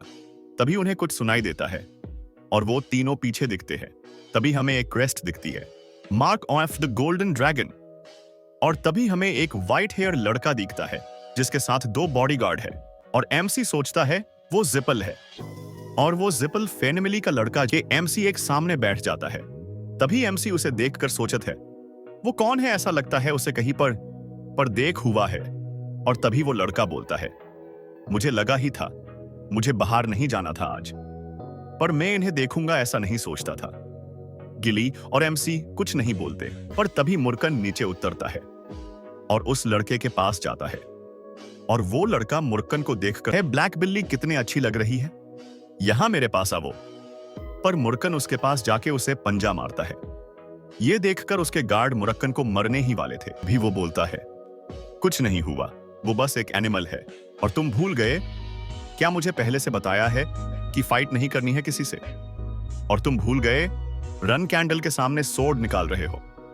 और तभी वो सोचता है, मैं कब से उसे उकसा रहा हूं पर वो कुछ रिएक्शन ही नहीं दे रहे हैं। लगता है रन कैंडल का यंगेस्ट बहुत कंपोज्ड है। तभी वो एमसी को आवाज देता है। एमसी उसकी तरफ देखता है और वो बोलता है, मैं वर्दीन जिप्पल और मैं माफी मांगता हूं उनसे ऐसे बिहेव करने के लिए। और वो एमसी के तरफ हाथ बढ़ाता है।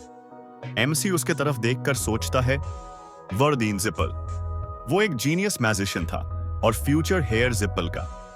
उसके पास टैलेंट और स्किल दोनों हैं और उसका कैरेक्टर भी अच्छा था और यंग मैजिशियन उसके जैसा बनना चाहते थे।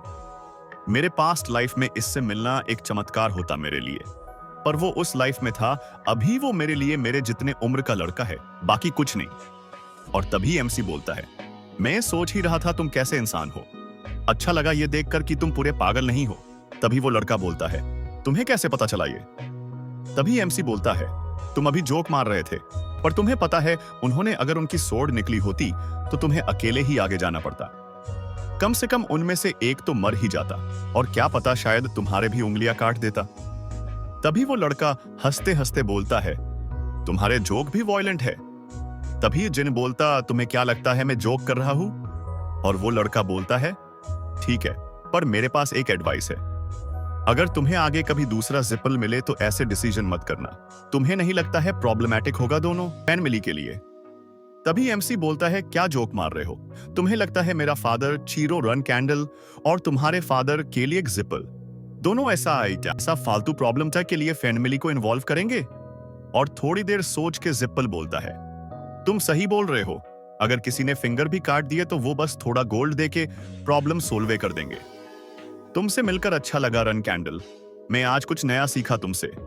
मैं कभी ना कभी ये डेब्ट रीपे करूंगा। पर तभी एमसी बोलता है, किस और दिन, क्यों अभी रीपे कर दो। और जिप्पल होता है, ठीक है बोलो क्या करूं मैं? भी एमसी बोलता है, जब तक टेलीपोर्टेशन गेट ओपन नहीं होता तब तक तुम कुछ मत बोलो और हाँ, मुझे डिस्टर्ब मत करो।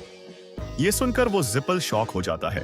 तभी सीन शिफ्ट होता है जहां पर जिप्पल एमसी को देखे जा रहा है यहां वह से, और वो सोचता है वो कितना कूल है, कुछ साल में वो और बेहतर हो जाएगा। अगर वो रन कैंडल ना होता तो मैं उसे मेरा दोस्त बना लेता। पर क्या हुआ, वो रन कैंडल है तो हम दोस्त नहीं बन सकते, पर वो और मैं एनिमी तो बन ही सकते हैं ना। वो कितना कूल रहेगा। तभी उसे देखकर एमसी सोचता है, मैंने अभी उसे इतना डराया पर फिर भी वो ऐसा कर रहा है, क्या उसका दिमाग खराब है? क्या सब जिप्पल ऐसे ही होते हैं? पर अब सीन शिफ्ट होता है जहां पर टेलीपोर्टेशन गेट चालू हो गया है और वो अनाउंस करते हैं कि टेलीपोर्टेशन से आपको सर दर्द या वॉमिटिंग हो सकती है, तो प्लीज अपना ध्यान रखना। पर तभी जिप्पल उठकर बोलता है, जीन रन कैंडल, तुमसे मिलकर मुझे बहुत अच्छा लगा, हम फिर से मिलेंगे, उस दिन का वेट करूंगा। तभी एमसी बोलता है, ठीक है, मैं चाहता हूं हम एक दूसरे को फिर से कभी ना मिले। और तभी सीन शिफ्ट होता है। एमसी एक कैरेज से उतरता है। तभी एक इंसान बोलता है, यंग मास्टर, हम आपके लिए वेट कर रहे थे, फर्स्ट टाइम आपसे मिल रहा हूं। मेरा नाम पेड्रो है, मैं सेकंड प्लेस हाउस कीपर हूं। आप बहुत थक गए होंगे इतना ट्रेवल करके, और आपका स्वागत है रन कैंडल के मेन कैसल में। यही है गार्डन ऑफ स्वॉर्ड्स। और अब हमें दिखता है गार्डन ऑफ स्वॉर्ड जहां पर बहुत सारी स्वॉर्ड लगाई हुई है, और यहां पर बस वही स्वॉर्ड लगा सकता है जिसने फैमिली के लिए कुछ किया है। और अगर दूसरी भाषा में बोले तो ये गार्डन रन कैंडलस के लिए सिंबल है, उनके हॉनर और ड्रीम का। तभी हमें एमसी दिखता है जो मैन कैसल की तरफ जा रहा है, और वो सोचता है, मेरा भी कभी ड्रीम था यहाँ स्वॉर्ड लगाने का, पर उस लाइफ में मेरे पास कोई टैलेंट या पोटेंशियल नहीं था, और अगर मैं उस लाइफ में और ज्यादा हार्ड भी कर लेता तो कुछ नहीं होता, पर इस लाइफ में सब कुछ अलग होगा। तभी हमें एमसी की फैमिली दिखती है। तभी एक औरत बोलती है, तुम्हें देखे बहुत टाइम हो गया यंगेस्ट, और वो है ब्लैक पैंथर रोजा run candle, lady of house. तभी एमसी बोलता है, यस मदर। उसी वक्त एमसी के कंधे पर बिली देखकर उसका बाप बोलता है, क्या तुमने इसे पिक किया है? एमसी बोलता है, यस फादर। तभी मुरक्कन एमसी के कंधे से उतरकर उसके मदर के पास जाता है और उसकी माँ उस बिली को उठाते हुए एमसी को पूछती है, तो इसका नाम क्या है? इसका नाम बटरफ्लाई रन कैंडल है मदर। ये सुनकर सब सिबलिंग शॉक हो जाते हैं और उनमें से एक बोलता है, क्या फादर, मदर, यंगेस्ट ऐसा कैसे कर सकता है? वो एक फालतू बिली को रन कैंडल नाम कैसे दे सकता है? वो और कुछ बोलने ही वाला था कि तभी उनका फादर बोलता है, सब चुप बैठो यंगेस्ट, तुमने ऐसा क्यों किया?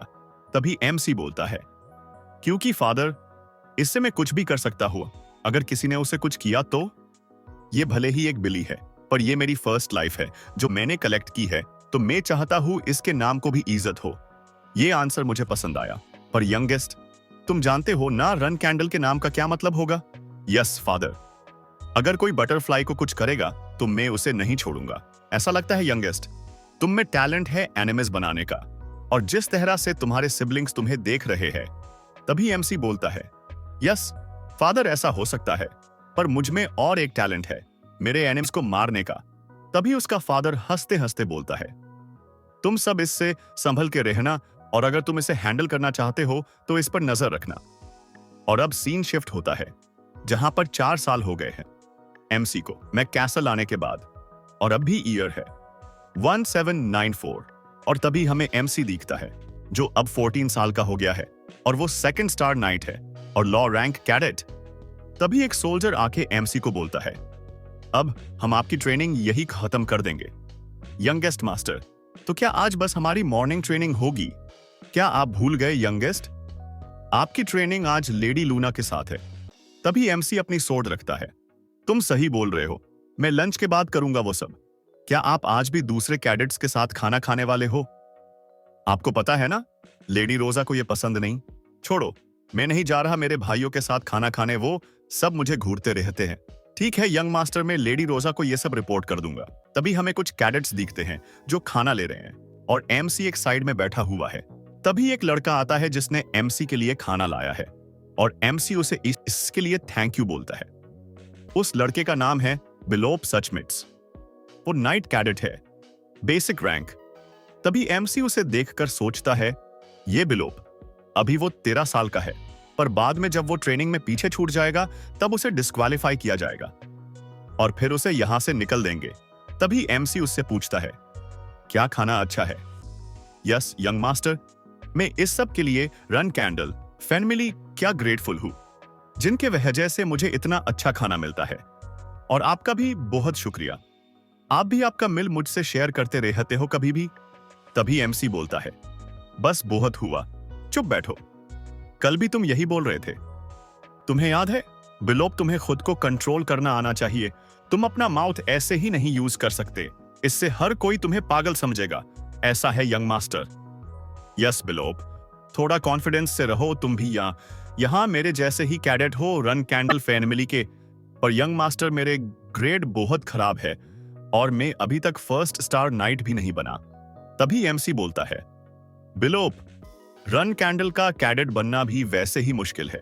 तुम भले यहां पर वीक हो, पर बाकी तुम्हारे उम्र के बच्चों से तो तुम बहुत ताकतवर हो। तभी एमसी उसके तरफ देखकर सोचता है, वो कितना मासूम है और वो इतना पीवर है, पर वो आगे जाके स्वॉर्ड मास्टर बन जाएगा और वो वे ऑफ स्वॉर्ड सीखेगा। हैरन, वो आगे जाके एम्पायर के लिए लॉयल डॉग बन जाएगा और फिर वो एक मर्सिलेस मर्डरर बन जाएगा। मैंने जब ये सब सुना था तब मैं शॉक हो गया था। मुझे कभी लगा ही नहीं था वो रॉयल गार्ड बन जाएगा और फिर वो एक दिन सुसाइड कर लेता है, इसलिए मैं उसे इस लाइफ अकेला नहीं छोड़ूंगा। तभी एमसी बोलता है, बिलोप, मुझे भूख नहीं है, तुम मेरा खाना भी खा सकते हो। ये सुनकर वो खुश हो जाता है और एमसी सोचता है, मैं इस टाइम उसे प्रोटेक्ट करूंगा और इस टाइम तुम्हें मैं एक्सपेल नहीं होने दूंगा। ये लाइफ हम दोनों अच्छे से जीने वाले हैं। तभी सीन शिफ्ट होता है और हमें एमसी दिखता है जो कैसल में घूम रहा है और वो सोचता है, मेरी शैडो एनर्जी अब सॉन्ड स्टार्स इन है, मन लेवल 4 स्टार और स्वॉर्डमैनशिप 2nd स्टार। ये सब ठीक से जा रहा है इस स्पीड से, मैं जल्दी ही नेक्स्ट लेवल अचीव कर लूंगा। और तभी हमें लूना दिखती है जो बोलती है, मेरे यंगेस्ट भाई, आज भी हम कल जैसे ही ट्रेनिंग करने वाले हैं। पर हर दिन तुम ये सेम ट्रेनिंग अलग तरीके से करोगे। ठीक है सिस्टर, तभी वो बोलती है, यंगेस्ट अपने माइंड के आंखों से देखने का ट्राई करो। तभी हमें एमसी दिखता है, जो आंखें बंद करके सोचता है, ये ट्रेनिंग क्या है, मुझे अभी तक नहीं समझ रही, पर ठीक है, मुझे इससे जाना ही होगा।